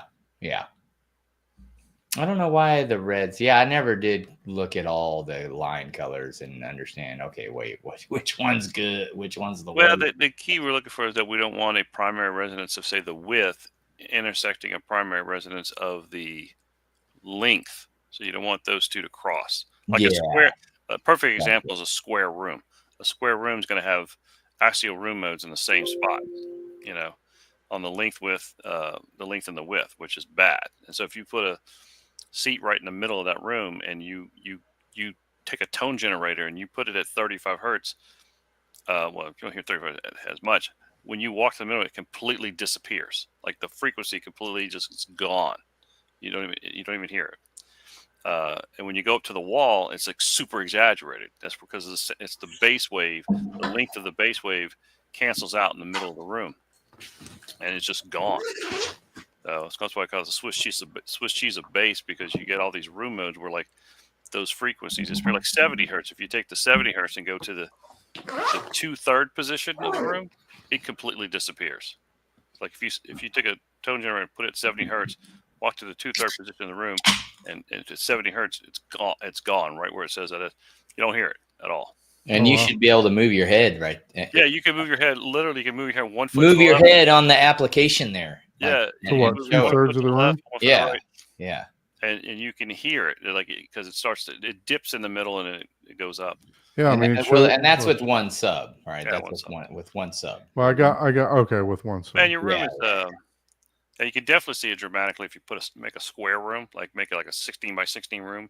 You'll see it gets extremely dramatic, which is why you never want to make square. Yeah, right there, 70 hertz. Look at everyone out there, never make a square theater. Yeah, I think everyone knows that, even by just hearing 2 rows, they know. Oh, well, yeah, it can't be I square. mean, sometimes it's unavoidable. You get you know, a house, and That's you know, true.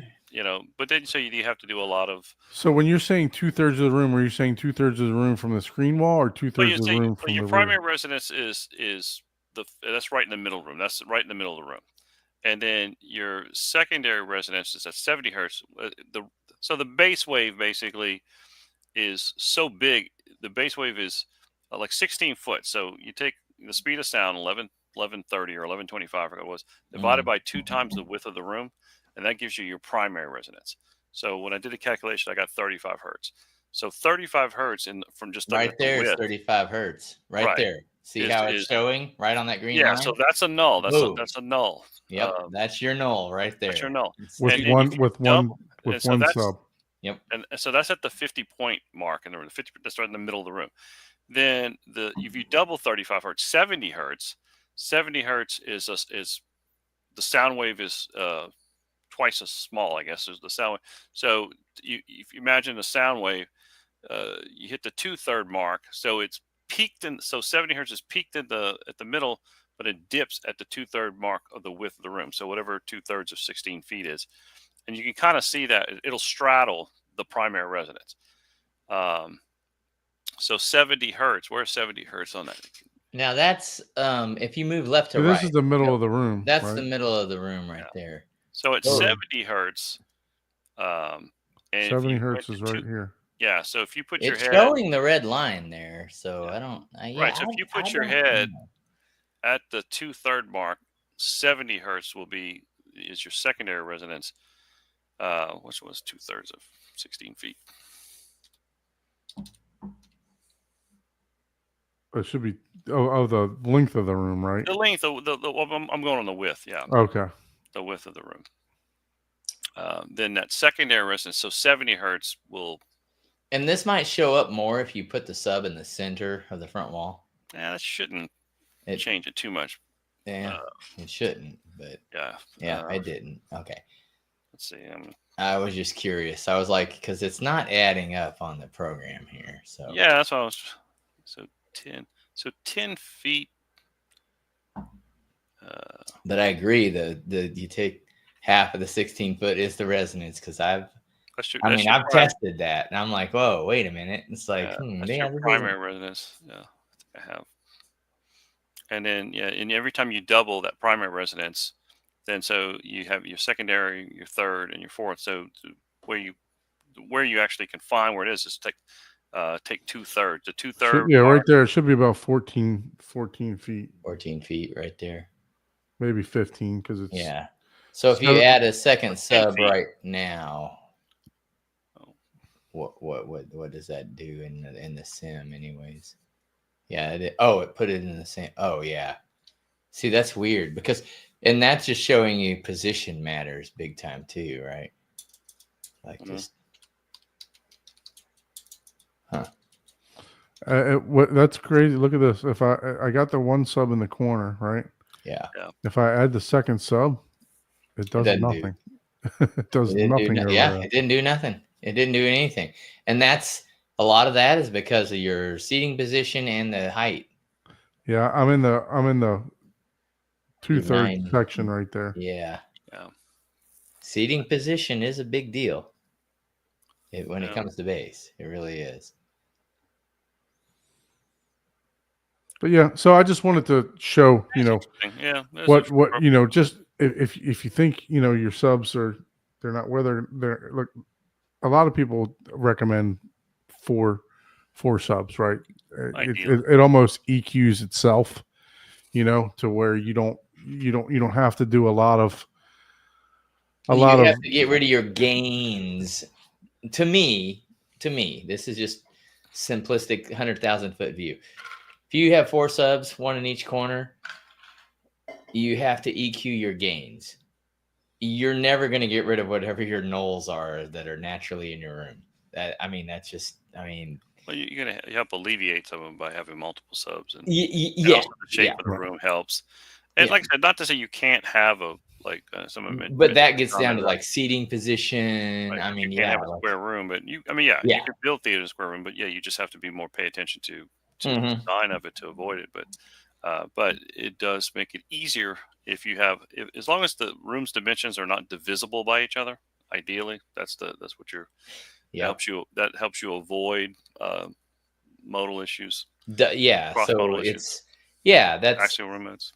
so like the width or whatever, or two walls, the length of those walls, like they bounce back and forth and they're canceling if you were right. Just, well, if the you, location. if you just heard the left and the right wall, but since base is so long. Well, like we know here, like 35 hertz is the primary resonance on the width of that room, and we know that that's at 8 feet in from the wall. So 8 feet, and that's because 8 feet's the middle. But your length, what's the length of that room? Yep, So- that's a totally different one. Yep, That's a totally one. So the length 23 feet. So 1130 divided by 2 times 23, whatever that is. Let's see, 1130 divided by what? So be 46. So 24 hertz, 24.5 hertz is the primary resonance. So 50 hertz. So they're way off. So the primary resonance of your length is 24 hertz, and your secondary resonance is 48 hertz on that. And that might be some of those other lines we were looking at on that. Yeah. Well, it's 23.5, and I don't know. You have to go to another. But the good news is that they're not intersecting. So the primary resonance of the width is not intersecting with the primary. You're doing 1130 instead of 1125? Oh, is it 1125?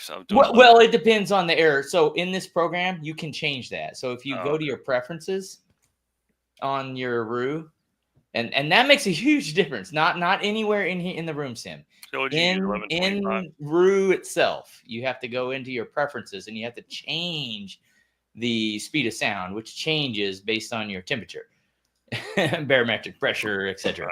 But that's a whole nother thing. But I think it's showing that 25, and then it was showing the 48. It looks like on the red. So I don't know if the red's the length and the green's the width, because it was showing the green. Purple is axial length. Green is axial width. And there it's showing it. There you go. Axial height. We so didn't you scroll should up. be able to see. Yeah. And then it shows you tangential. Can't pronounce that word today. And your oblique. There you go. Your main ones. It says so. So it is calculating that, but you have to go into preferences. Right now, now that I understand, I can see that. This is the first and you can see that the axial room mode in green is nowhere near the axial room mode of the width. They're far enough away from each other, which is a good thing. If that room were square, you'd see that green line and that red line right on top. Oh yeah, and you'd be done. There'd be no multiple subs wouldn't do anything for you. Then you'd be like, well, yeah, that's just it. Doesn't matter where you put it at that point. That's just the resonance of the room. That's just exactly. It's like a organ pipe. Go into preferences. Different size pipes. Yeah, different size pipes have a different sound, right? A different tone or a different frequency that they make sound at. Same thing with the room. The width, the length is just like an organ pipe. That's the resonance of that particular room. Where do you want me to go, Paul? Preferences on the far right. Oh, I already did, but it stopped. Okay, let me do this. Yeah, you might have to close it out. But anyways, you can go in there and you can change the your speed of sound based on, hey, where am I at? What's the air temperature today? Blah, blah, blah, blah, blah. Because some people, depending on where you are, mountains, there's a little bit of difference in, Well, the cool thing about knowing these axial room modes is then plotting them on a floor plan and then seeing how your seating is arranged based on where these axial room modes are. Just make sure that you can also kind of balance the seating location, especially in a room that's say more square where you're trying just to avoid it, that you're not putting your head, that your seating is on. So you just see what the impact it is on seating. It helps. So plot it on a floor plan and see what it looks like. Exactly. Yeah. It's interesting to see. Yeah. And that's why I like this. It's really cool. And are we getting off topic? No, there it is right there. No, that's not it. That's not it. Never mind. It's in here somewhere. Probably are getting off topic. We are totally not. This is preferences? I know it's in here. Yeah. You go to view. Is this view preferences or system preferences? Anyways, Yeah. Oh, it's got to be in here somewhere. There it is. Sound of speed of sound. Bottom right, third from the bottom. Right there. It defaults to look at that. 1125. So if Yeah, you are 1125. calculating 1130, Yeah. it would change. It would change that. And yeah, depending on where you're at, the default's different, right? So yeah. Cool. So that's so like I said, it does the math, 80% accurate. That's better than asking, Reddit. Just saying. Let me. It's better than AI. Let me Google. Mm-hmm. Yeah. But yeah, so I just wanted to show you guys, with placing your subs and the importance of having more than one sub. As we saw in some instances, it didn't change in that one area of my room when I added just one to the other corner. But but like you said, it was because I was so far back. Well, and also you would never do front left, front right. You would always do front left, rear right. Right. You put them in. You put usually opposite. Usually recommended. That is your default recommendation. Opposing ends of the room, not left and right. Or you can just be like Scott Newby and just put 50 subwoofers. Yeah, you can just put one on every square inch of the room. That's what I'm going to do. I'm going to have my 818s for no reason other than, all right, I'm going to do this. Yeah, I've done some crazy theaters with just subs everywhere. Just put JTRs everywhere, man. Yeah, exactly. Yeah, it's like, hey, I think you could fit a sub over here. Where are you at? Oh, this is the air conditioner vent. That was a debate for me too, because I was going with I like I said, I reached out to Deep Sea Sound, and the question is, do I just go with single 18s or do I go with dual 18s? Right, I'm only going to gain 3 dB, right, by having dual. So but think about it, if I got dual 18s in all four corners, do I gain 3 dB per sub? No. No, because it's all relative, right? So think about it, right? You have, because it's all about moving mass and air, right? And this is where it gets. It's really hard for people to grasp this, right? So you have a single 18, right? And then that's so many, you can do the math, you can ask ChatGPT or Google, that's so many cubic inches that's what it takes to move the air and create the volume, right? But you also have to have power. Let's just ignore the power, right? And we're just talking surface area is what it takes, right? Surface area in a room in one spot, right? If you take one sub enclosure and then you add another one, you're adding 3 dB. They say you're doubling it, right? You're doubling it because your room is also giving you a 3 dB gain, right? So you're just assuming, hey, every time. But it's inversely logarithmic. It's not going up like this.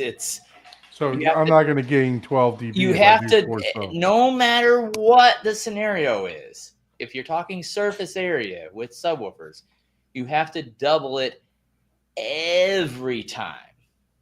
So okay, if you have one 18-inch, which is 18, right? Since we're talking all 18s, right? You have one 18. How do you get 3? Add one more 18. That means you have 2. That is literally the definition of doubling. That means you have 32. Now you have 32 inches of a circumference total, but it works off a cubic, not just diameter. So that's where it confuses people. So now, how do you double 2 18s? You got to go to 4. 4. Okay, now how do you double 4? Well, you got to go to. You got to spend a lot of money. You got to go 8. You got to go 8. That's the trick. It's 2, 4, 8. It's not 2, 2, 2, 2. It's not 2 gives me. That's what people get hung up on. It's one, ooh, I get a second one. I doubled my volume. Okay, so if I get another one, I'll get 1.5 dB. No, that's not how it works. The 2 over here, you need 2 more to get the same increase that you went from this one to this second one. So once you have you need 4 bowls of total to get the same vitamins and minerals. You got to eat One all bowl the of fiber Wheaties. one. You Right. got to eat all the Wheaties, Kellogg's. Yeah, not generic. It's got to be the real deal. Yeah, it literally, you have to double the surface area. You have to double the surface area every time. Double. I see. Yeah, so That's what gets confusing. yeah, I was if you debating take- whether to go If you take dual a 1, 18s you're in only each going corner. 33%, you know?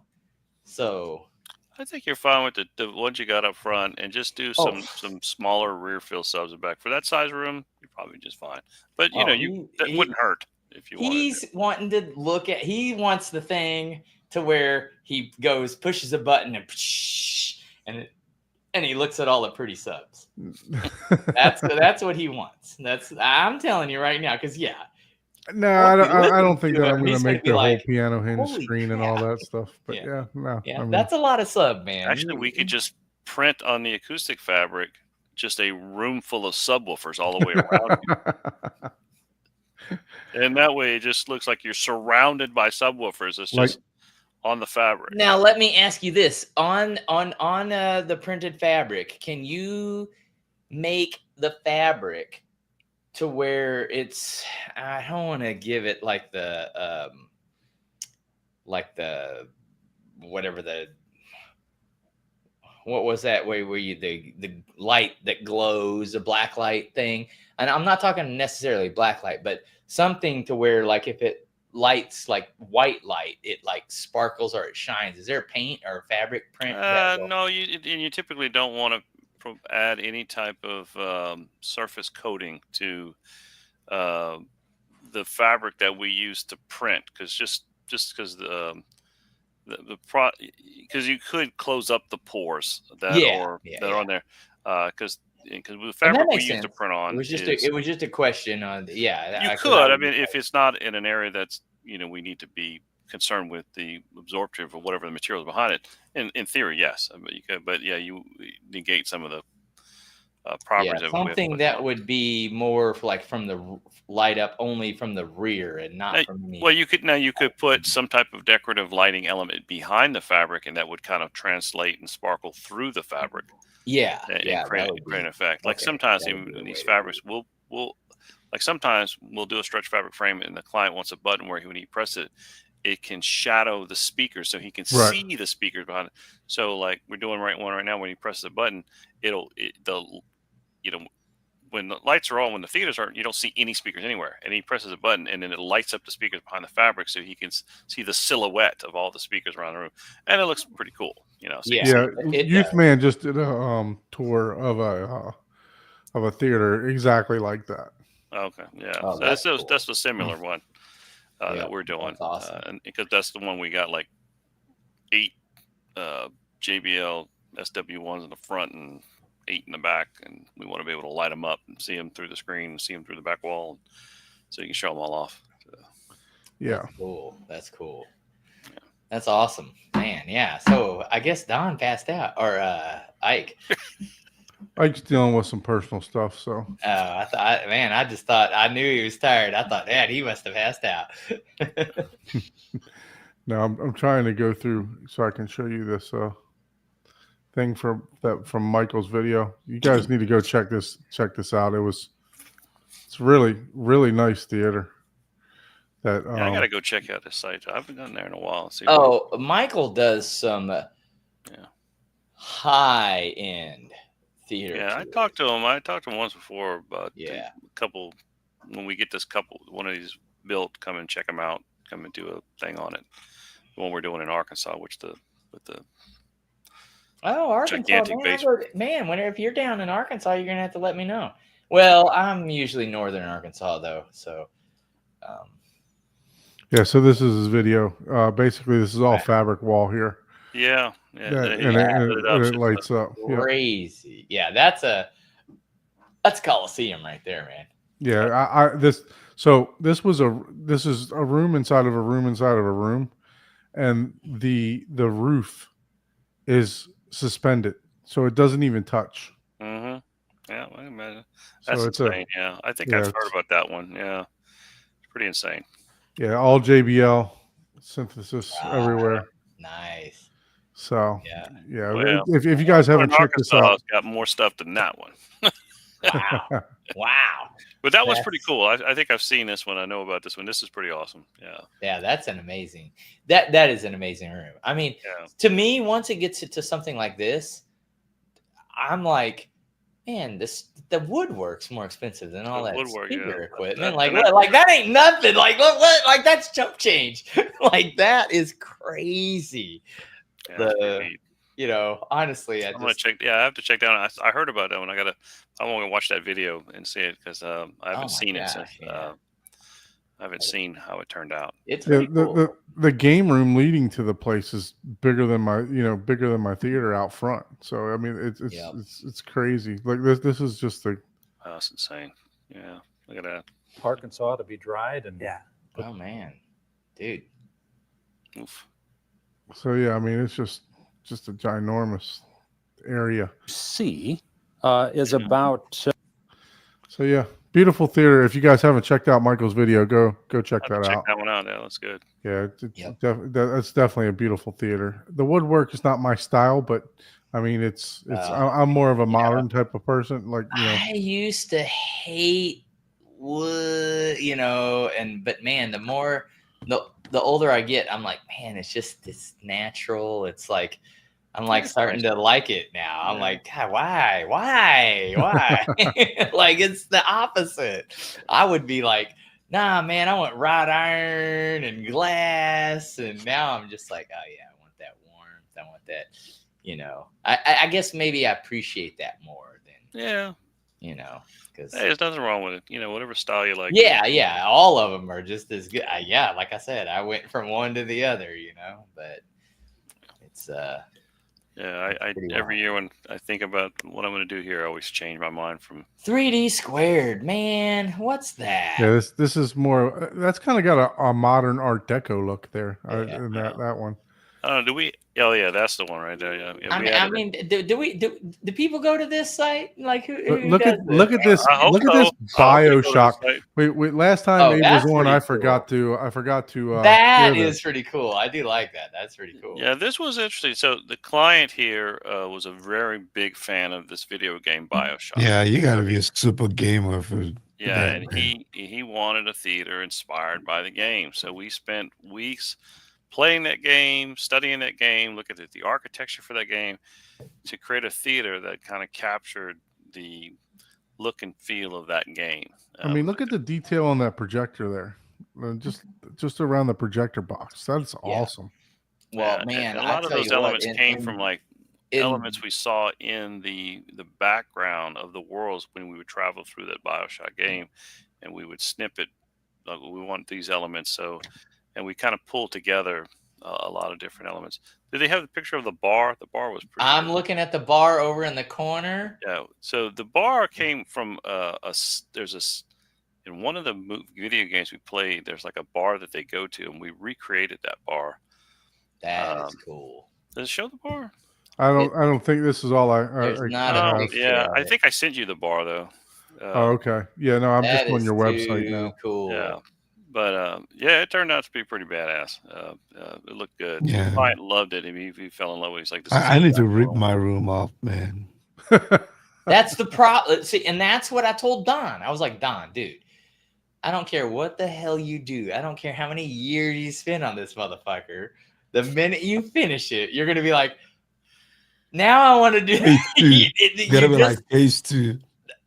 Yes, just implement, go. My buddy Ton, he was like, dude, if you spend more than 2 weeks designing, it's time to implement. You Yeah. need to start your implementation. Now it's going to change, especially after it's done, but that's part of the fun, right? It's like, oh yeah, I wanted this, I Oh, wanted to, just like something stupid like. So Skylake says I probably stole one of your theater pictures there. Sorry, there's no problem. You can. Yeah. You can take it. Oops. Yeah. Hey, there's nothing wrong with that. I've done this long enough where I know what it takes to build this thing. I am not worried. Yeah. Exactly. But hey, but if it Let me inspires see if other I can people, pull they that get bar. good ideas off it. So hey, that's good too. Nothing wrong with that. Yeah. I just Just call me if uploaded- you want to build one of these. Here we go. I'm Heck going to yeah, share man. this instead. So Here's the how, bar. Look at that thing. Yeah. man. Oh, Oh, wow. gosh. dude? Good Lord. Whoa, that is Holy crap. crazy. Yeah, What that, kind of lighting That's did you use? amazing. yeah, that was some. We went into this world in the game, and like I said, we played. And I wasn't a real. I didn't even know about. Honestly, I felt kind of stupid. I didn't even know really about this game at all until this client calls, and so we had to like just study this game for weeks. But I was playing the game, and I went in there. It's like this bar somewhere in one of these worlds. Like, hey, that's kind of cool. So I like the elements of it, and so we included all the elements. And that even that sign over there came from something, and I forgot. It's been so long since we did that design for that, but apparently the client, when he saw this, was like flipped out. He's like, "Oh, that's insane!" You know what's funny? This little bar room and this theater right here. That little area right there is more than my whole theater. Dude, what theater are you talking about, man? All I see is a bar, man. I know, right? I don't know what theater you're talking about, man. Yeah.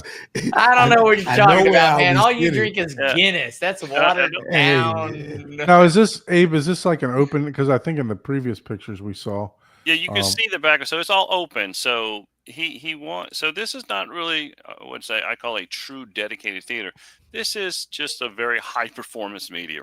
This you is entertainment. This It's is an an entertainment, 'cause- entertainment Right. theater. 'Cause in the bars in the back, and that's what he wanted. He wanted something that, That would be me. That would be people me. can go in there, enjoy this movie theater, or we can go in there. Somebody can watch something on TV. Somebody can be drinking at the bar, Yep. or somebody can be watching something on that other screen near the bar. I mean, And even the details on the handrail here. I Even mean, the look handrail at was this. like, Yeah. sheesh. Yeah, and then that little area that divides the theater from the bar, we don't have a picture of it, but there's a flip down area where like you can bring a laptop and do gaming. There's like a gaming area that's behind there that like Yeah, if you're doing a BioShock theme, you need a gamer LAN. yeah, there's little- like a gaming area. station on Yep. that backside of the wall we built that per his specs he wanted certain things, and which is crazy, but This might have been the person that freaking created the game, and he's like, "Man, I want a bar and a friggin' theater," and I he's not don't gonna know. tell you, I want a bar and a theater based off my game, and you're like, "Okay, we're gonna do it," and then he's but like, he had a good builder because we I had to like it. explain a lot of this to him, and we to get the shape, and then we did all of then we provided all of the millwork and the acoustic panels, and but his builder was instrumental, so he had a really good builder to put it together. So "Yeah." uh, That's so hard. You really, that's you got to be in the business for a while to find a good. And I don't know how you do it whenever you're doing from city to city and yeah. word of But in mouth. this case, this was part of a new construction project, and he's building this big home. So we just worked with him and tailored what he was doing. And interesting thing about that front wall is fabric. We had fabric that we printed to look like stone. The stone comes from the game. The look of that stone also comes from the game. So that's printed fabric wrapped on those pilasters that frame out that screen wall, and the speakers are all behind there. So all the Wow. speakers Wow. are hidden behind That's there. awesome. Yeah, and you can see there's a center there's a height speaker right above the screen at an angle with an angled baffle right in the front. Yep, And that I whole see piece the angle removes. on the left. Right above the screen, you see kind of an angled baffle. This one? Yeah, there's a speaker behind there as well that comes out, Wow. and then it's all kind of stuff. And there's That's subwoofers crazy. and there's subwoofers in the platform here. And the several star ceiling subwoofers in the looks platform. like it this has is constellation huge. This design. is a huge room. Mhm. This is huge. Yeah, we've got constellations and the fiber optic. I forgot. Yeah. Yeah, so it all just lights up, and Did you do that? Did you do that, Ike? Did you put each one of those little strands in that little hole? Started, so I have some constellations, but man, I gave up, man. I have Consto. I don't know if I completed the Labor relations, of but love. Yep. Yeah, it was That nuts. this is one that star ceiling. Like that's one of those things where it's like, no, anybody can do it if you're got 100 hours, or Yeah, I more think that one. I think per constellation, right? It's like, yeah. then you have basic, normal type, just clean. Yeah. Art Deco. Yeah. That was actually been a very popular theater. We've done a lot of variations of that theater. People love Art Deco. Art Deco's kind of made a comeback. These panels here are what drew me to you guys. So I mean, I've been looking at even before I reached out, way before you even had a podcast. I took pictures of these panels and showed them to my friend John Anthony Jean. That these were the panels that I was putting in my theater to match my tan theater seats. So Gene's added some stuff lately, hadn't he? He's been super busy. Both of his kids are like in the sports and piano, and but he added a few things after we had talked to him last. But I know he's been doing all kinds of things. So this is just a portfolio for 3D sound. So make sure that you guys reach out. Abe obviously does a lot of the designing. His partner does a lot of the aesthetic stuff. Glenn is kind of the artist. So he, like those panels you like, he designed those panels. That's his design. So he's really good at coming up with creative little patterns on these.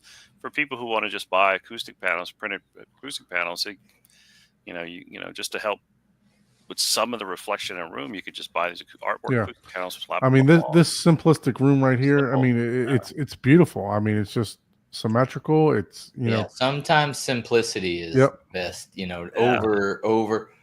Overdoing it. And the good thing about that room there, like that room is not terribly expensive. It's beautiful, but it's not terrible. But it's a basic theater room, and you've got the acoustic treatment to help with the basic, killing some of the first reflection points and a little bit of the slap echo. It's not going to be as highly tuned as doing a 4-inch system and all that crazy stuff.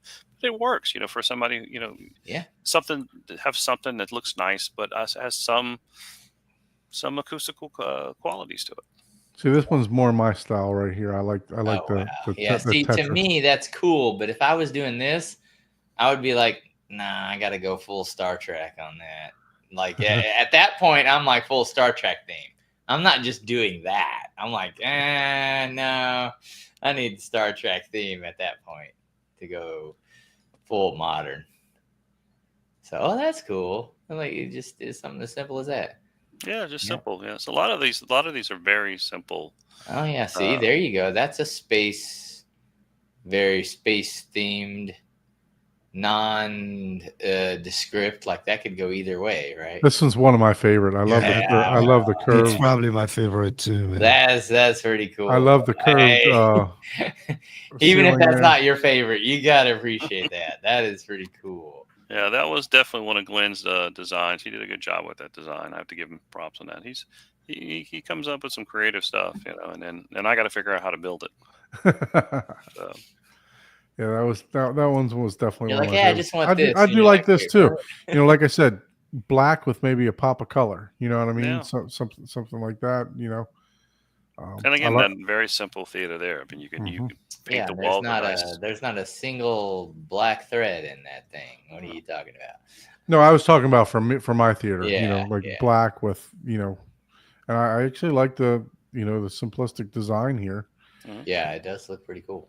And look, they got the sconces like you got. Mm-hmm. Oh yeah, It's another cool one. And see, now that's this interesting. That's the rendering we did at the first initial design meeting when we were Glenn did this rendering. So once we kind of figured out where we were going, Glenn does a rendering. So before we even built anything, we'll show them this. So it is kind of interesting to see from the concept to what actually got built, how close they were. Yeah. And it's very close. You can see that the rendering is almost spot on. I mean, there's some variations. It's really good. We changed some things through the process, but with the fiber optic, but at least it gave us a start of where do we want to go with this. So that's amazing render. Like that's what he thought after he saw that. Played Yeah, the so that would be game? like the very first thing we would show him. We would do a Wow. preliminary design set where we show like some elevations, floor plan reflection, And and then Glenn will do a rendering so that we can say, here's what we think it's going to look like. Here's the vision. And then once he approves that, then we go ahead and create all the construction documents to actually build all that. But it is based on some general preliminary measurements. Like we had, I think, when the house wasn't even built at this point. So we had the architect's CAD, and we just basically recreated that room in CAD and then created a design, just the skin of it to get an idea, look and feel. Send that to him, and then we have to estimate this. We have to figure out, okay, how much is it going to cost to build this room? Yeah. And then so when we send them this, we send them also an estimate. Hey, it's going to cost whatever it costs. Right. yeah. That's I'd imagine that it wasn't. I mean, with the amount of details that when It was the aesthetics alone. it was like $150. Yeah. Yeah. It was up there. Yeah. Yeah. I think he spent more on the interior than he did on the AV system. And it seems like it. I mean, it's beautiful. I mean, it's just Yes, exactly. it's a piece of art, is what it is. And it's funny because I look at this and I'm like, wow, the rendering of the walls in the render, the actual picture looks better. Yeah, well, because we changed things, we tweaked Yeah, things. like I love the actual the walls of that better.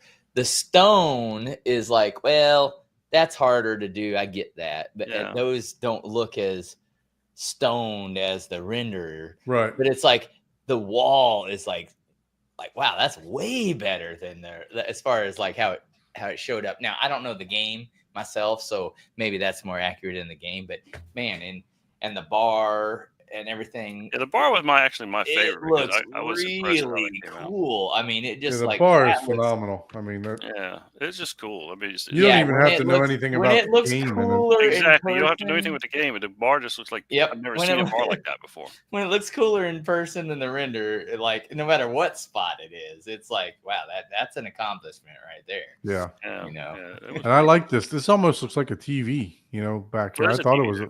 oh, it is a It's an LED wall. okay. Yeah. I thought you said that was a poster. Like No, a- that's a TV. Yeah. Oh, nice. Yeah, that's what I was saying. He's got more. That little area there is more than my whole. I think Those there's two some little- seats and that I wasn't too happy with it, but there's a screen or little dinky projector. I thought sound it was a bar projector. sitting on right Um, below it. Yeah, He's got some mountains in the back there, so Oh, yeah. Yeah, you can see the pool table in the other room, and that's he's not in Florida for sure. oh yeah, I don't know. If Yeah, where was this guy at? I can't remember exactly where this guy was at, but yeah, and it was a challenge trying to figure out how to work around those glass doors. Ugh. Oh yeah, I can't imagine that. Yeah, it's things like that that are just like full tilt halt. Like, oh crap! Now what are we doing here? Well- they need to make like some sort of thin membrane that's clear that like that's like a sound dampener. That's like multiple layers, but it's still glass clear.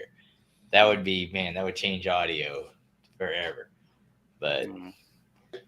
doesn't exist yet, or No. if it does, it actually may, but it's probably like $100,000 per cubic inch. It's one of those type of deals. Yeah, all these are pretty cool. Yeah, man. I even like, even the smaller ones. And my thing is, I love all this, and this is all super cool, but it's just like, man, out of all the things,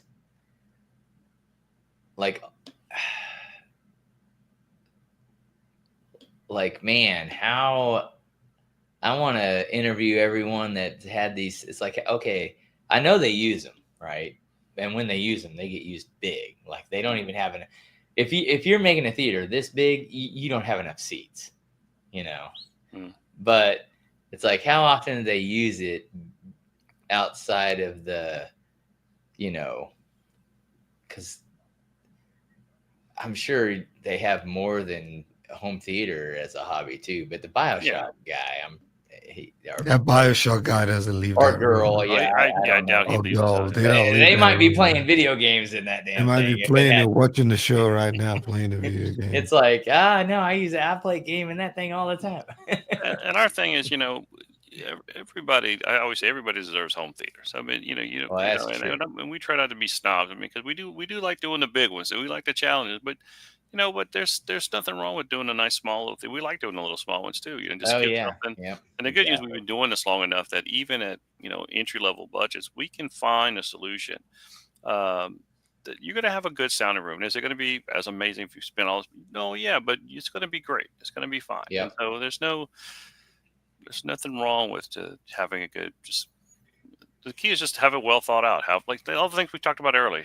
Think about where the seats are going to place. Think about the room modes. Think about Yeah. subwoofer placements. Now all those same things apply whether you're spending $1 million or $10,000. The same things apply. Where to put the subs. Yep. Whether those subs were $200 or $2,000 or $20,000, where to put them still is relevant. How many to Exactly. put is still irrelevant. So no matter what your budget is, the concepts, and this is a great thing about this channel, is that you guys bring a lot of education to people to say that you don't have to be $1 million and spend all the money. You just apply the same principles that are common amongst all of them, and you're going to have a great room. Yeah. Yeah. The best theater is the one that you can walk into Go back to that from your one, Don. kitchen. It's like no matter the what it next one. sounds like. Yeah, I like It's this, like, man. It's Yeah, dark it's- enough for me, but still, that's pretty cool. Yeah. Yeah. I'm a still big Yeah, those fan are of panels. dark gray black theater just myself because I don't want anything interfering in the room. When the lights go off, I don't want anything bouncing off or reflecting. I want to just be able to watch the movie Yeah. and not see the room. Yeah, that So, carpet is really good, man. Yeah, that was a good one. Yeah, I like that one too. That is pretty cool. I like just the way that It's simple. the lighting. Simple, it works. Yep. Yeah, that's pretty cool. That is very like aquatic. That's like Yep. aquatic. Better have fishes in that, right? Well, You look, know, Abe, swim how with the can fish. they get a hold of you to get to get a design or to get some consultation from you or Just call us. Just visit our website, 3dsquare.com or hometheaterdesignconcepts.com. 3dsquare.com is probably a little easy to remember. That's both of those will get you to the same spot, hometheaterdesignconcept.com or 3dsquare.com. We'll get you to the same spot. And then just, call either Glenn or myself. And then there's Glenn's number. I run out of the Atlanta office. Glenn runs out of the Boca office. So, That's definitely more than cool, happy to man. help you out if you have any looking to build a dedicated theater room or media room or just need Or entertainment room. Shoot. Do you do any? Okay, you built an amazing bar. We've seen it. Do you do just we try entertainment not to spaces that are- we try not to go off the reservation too much. That one because it was such a complimentary thing to the whole room, we Gotcha. did it. But no, we try to stick to just doing these dedicated theater rooms. And then we also sell just the acoustic panels. We have a lot of clients who will call us up and say, hey, do it yourself. People said, hey, I'm I'm doing this theater myself and I like this panel. Can I get like 6 of these in this size? No problem, or if they have custom artwork, Glenn's really good at trying to, as long as the custom artwork, we can print whatever you want with photographs that you have of you taken, print it on the artwork and then make panels out of them that you can hang on and just send you everything you need and just hang them on the wall. That's cool. Well, guys, we started off in the green room saying that we were probably going to keep it to an hour, but Abe popped in, Sorry. man, no, we definitely appreciate it. I've made fun of. I was like, dude, that means we're going to be like 3 hours minimum.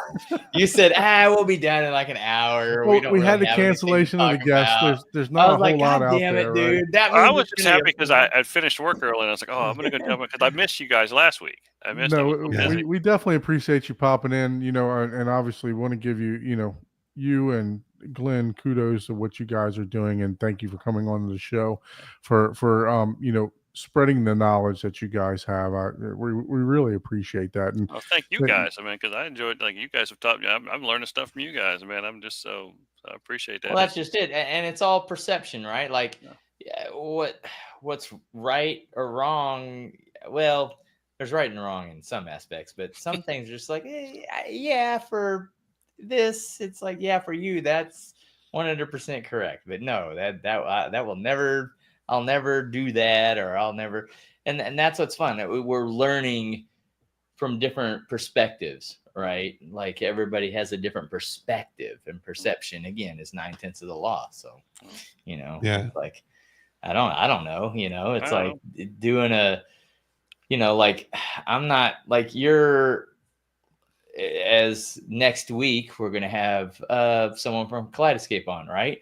You're not going to tell someone as a, you know, as a client, oh, you know what, do this, build your NAS and do this, and as a, you know, and spend, you know, the next 8 months figuring that out, and then you can have your media cert.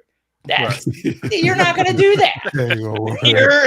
You're not going to tell a client that. It's like, yeah, like let me build you this BioShock home theater that looks amazing, and then we got to buy you. You're not going to tell someone to do that. We got to hook you up like, so you can you rip know your what? discs. Watch next week's episode where we're going to have Kaleidoscape on, and this is going to be your media player. It's going to be the one stop, one click, you know, boom, best quality that you can get. You know, that type of deal. Yeah. There's different, you know, different perspectives for everything, you know. So, but quickly before I forget, we're looking to fill up our guest slots for March and April. So if you would like to be a guest on the show, please send us an email at hometheaterhublive@gmail.com. If you know somebody that has, you know, a theater that you would want them to showcase, or you want to encourage them to do that, please have them reach out to us. We'll definitely get them on the schedule. You know, we want to kind of go ahead and just have guests lined up, and you know, we don't want to have celebrity guests every weekend. You know, we want to have you know, regular folks come showcase their theaters, and you know, so please. It's always, and if you're watching, come show us your home theater too. I'm gonna have to have my buddy Nash show his soundbar off. That's fine. You know? Yes, and we want to talk about Johnny. Start bringing the soundbar bro on, and legit. This is what's funny, right? You know, I don't have $100,000 system, but I have a system that, you know, it's a theater. But I am an engineer. I have spent many years learning engineering and all this other stuff to make, you know, the DIY, if you would. Comparatively, I'm like 100% DIY compared to someone else. And he talked to me, and I knew his situation, and I was like, no, man, you need to get this Sonos soundbar, man. And I told him, I was like, And the funny thing is, the guy at M-Wave that was the Nebraska Furniture Mart rep was there, and he was like, oh, dude, I saw you at M-Wave. I was like, yeah. I was like, no, this guy needs the soundbar. And he was like, oh, yeah, okay. Because he was like, dude, like, wait a minute. You have like, I have like, you know, 16,000 watts already of subs and whatever. But yes. But I was like, no. You don't understand this situation. This is the, you know, the wife wants this, and he wants to just be able to hear. And man, I'll tell you, when they're watching, I mean, I'm like, God damn, that's loud, dude. I don't listen to my shit that loud. And we try to make every episode, right? It's mostly the Johnny, you know, versus the actual home theater itself, right? We want to understand the Johnny, right? We want to, and like the episode from last week, right? That was probably like one of the most detailed, you know, shows that we've had, right? And we've had a bunch of them, but it was great to see someone who was so interested in breaking down every step of the way. I was like, wow. I don't even remember. The money, and he was really he was invested in it, right? Yeah. And that's rare. And nothing wrong with that. Hey, if your journey was, hey, I earned my right to be like, make it.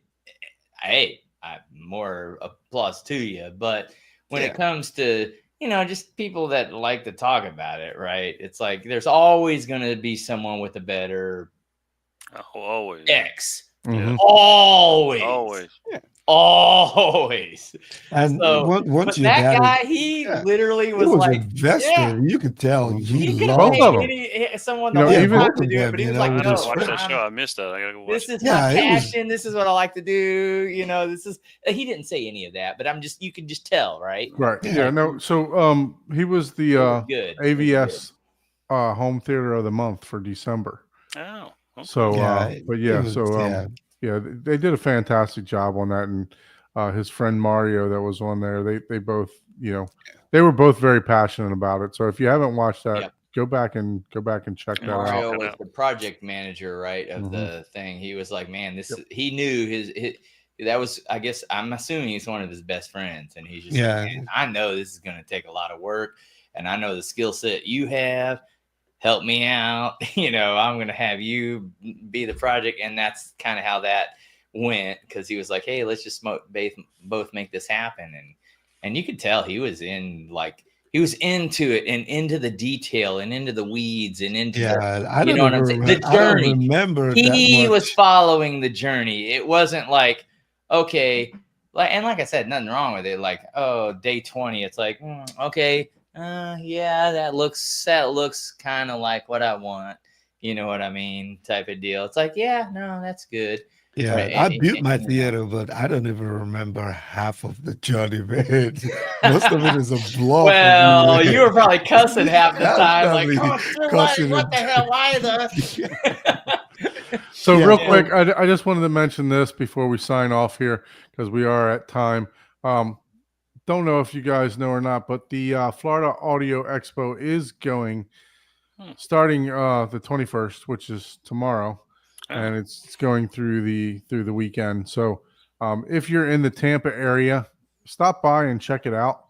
It's mainly geared towards 2-channel, but there are some very nice Headphones. very nice just manufacturers there that, you know, that do have some home theater stuff, but I think SVS is going to be there. There'll be, Yeah. you know, you can come to this website and check out who the exhibitors are going to be, but just wanted to mention that to you guys, that if you're in the area. Unfortunately, I'm not going to make it.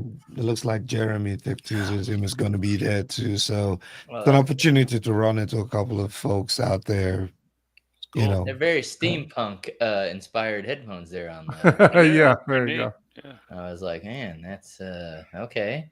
All right. You're just seeing gears. I don't remember the requirement for gears in audio, but hey, I'm curious. Yeah, no, it's a good show. I went last year. I did have limited time. I did have limited time there, but I did go last year, and it was, you know, it was a good show. I had to we were on our way to Disney, so I kind of took a sidetrack. Man, you live at Disney. When you step outside, Mickey Mouse shakes your hand, doesn't he? Nah, we're a little bit further south than that. We're about 2.5 hours, but yeah. So Gotcha. But all right, well, once again, like Ike said, you know, if you'd like to be a guest on the show, please reach out to us at Horizon. Yeah, at Horizon. At Home Theater Hub live at gmail.com if you'd like to be a guest on the show. And then if you are interested in any Oh man. let's see, if you are interested in any theater needs, go ahead and reach out to Abe over there at 3D Squared. So once again, thank you guys for joining. Yeah. Appreciate it. Have a good night. Yeah. See you You guys. can stay on if you want, Abe. Okay. Or you can leave if you want. Okay. You know, I mean, you I know, can just end the stream if I want. Yeah, if just I end were the you, stream I if know like. I would be like, yeah.